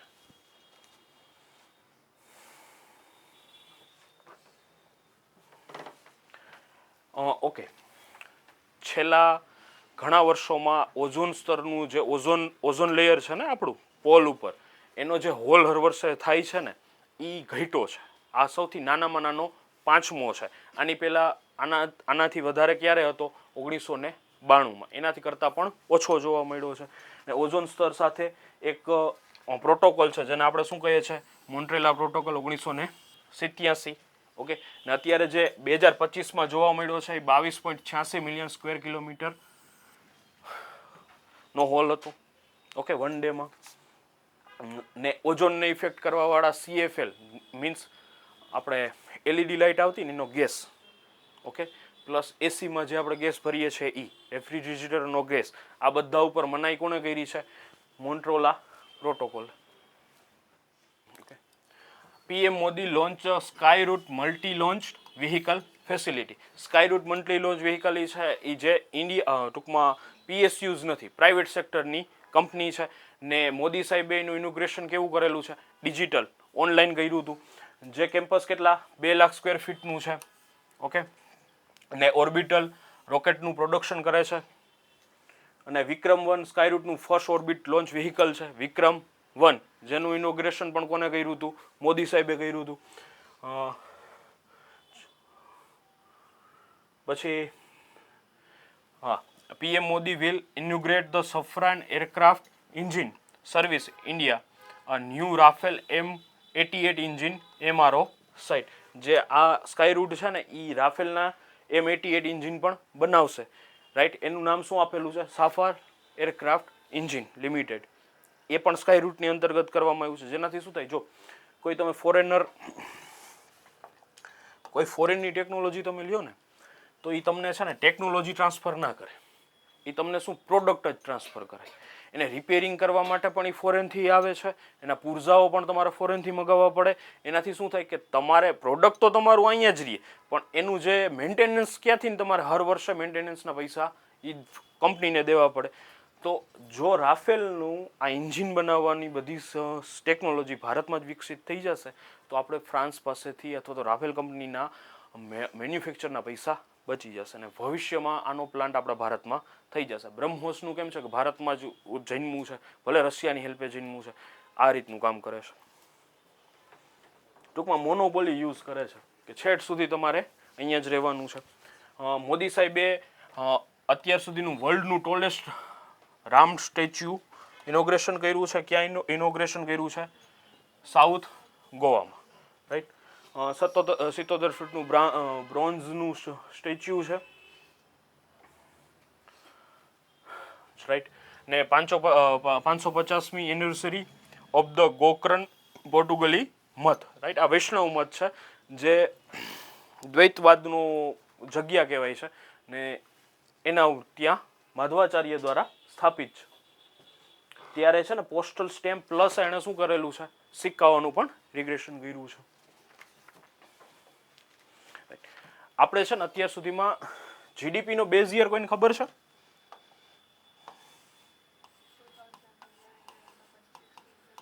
ઇલેવન 12. તો ઇન્ટરનેશનલ મોનિટરિંગ પોલિસી જે રેન્કિંગ આપે છે ને, એમાં ભારતનો રેન્ક કયો આવેલો છે? સી. ઓકે. બધામાં આપણે આગળ છીએ, પણ આપણો જે બેઝ યર છે ને 2011-12 ઓલ્ડ ડેટેડ આપણો જે ડેટા છે ને, એના લીધે આપણે રેન્ક મળેલો છે C.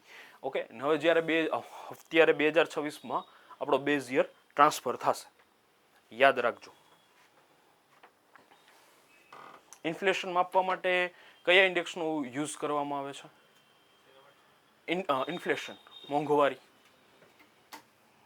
CPI, consumer price index. જો ગોવામાં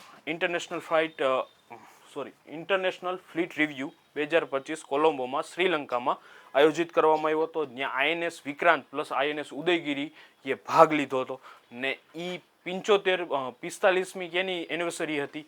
શ્રીલંકન નેવીની. બસ એટલું યાદ રાખો. સોરી, 75મી હતી, 45મી નહીં.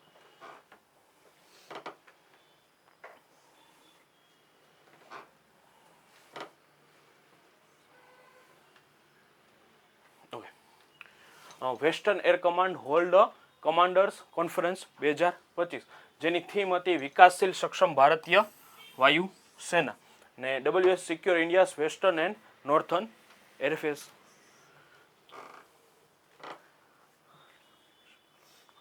World telecommunication development conference 2025 conduct in Baku on 28 November 2025, જેમાં કેટલા ડેલિગેટ્સે ભાગ લીધો હતો? 2300 ડેલિગેટ્સે ભાગ લીધો છે. ને ઇન્ડિયાએ શું કોન્ફરન્સનું વાઇસ ચેરમેન પદ ભોગવું છે? Plus lead a multiple coordinate group, resolution address of smart village, EMF awareness and disaster communication technology. અહીંયા છે ને તમે બલૂન નેટનું નામ સાંભળેલું છે? Balloon net. જો એમાં શું થાય કે નેટવર્ક માટે ક્યાંય જ્યાં શું કહેવાય અતરિયાળ પ્રદેશ હોય કે જ્યાં પહોંચવું અઘરું છે ને, ત્યાં બલૂન દ્વારા ઇન્ટરનેટ પ્રોવાઈડ કરવામાં આવે છે. અહીંયા આ કોન્ફરન્સમાં છે ને ભારતના મહારાષ્ટ્રના અમુક ગામોનો પણ ચર્ચા કરવામાં આવી છે. ઓકે.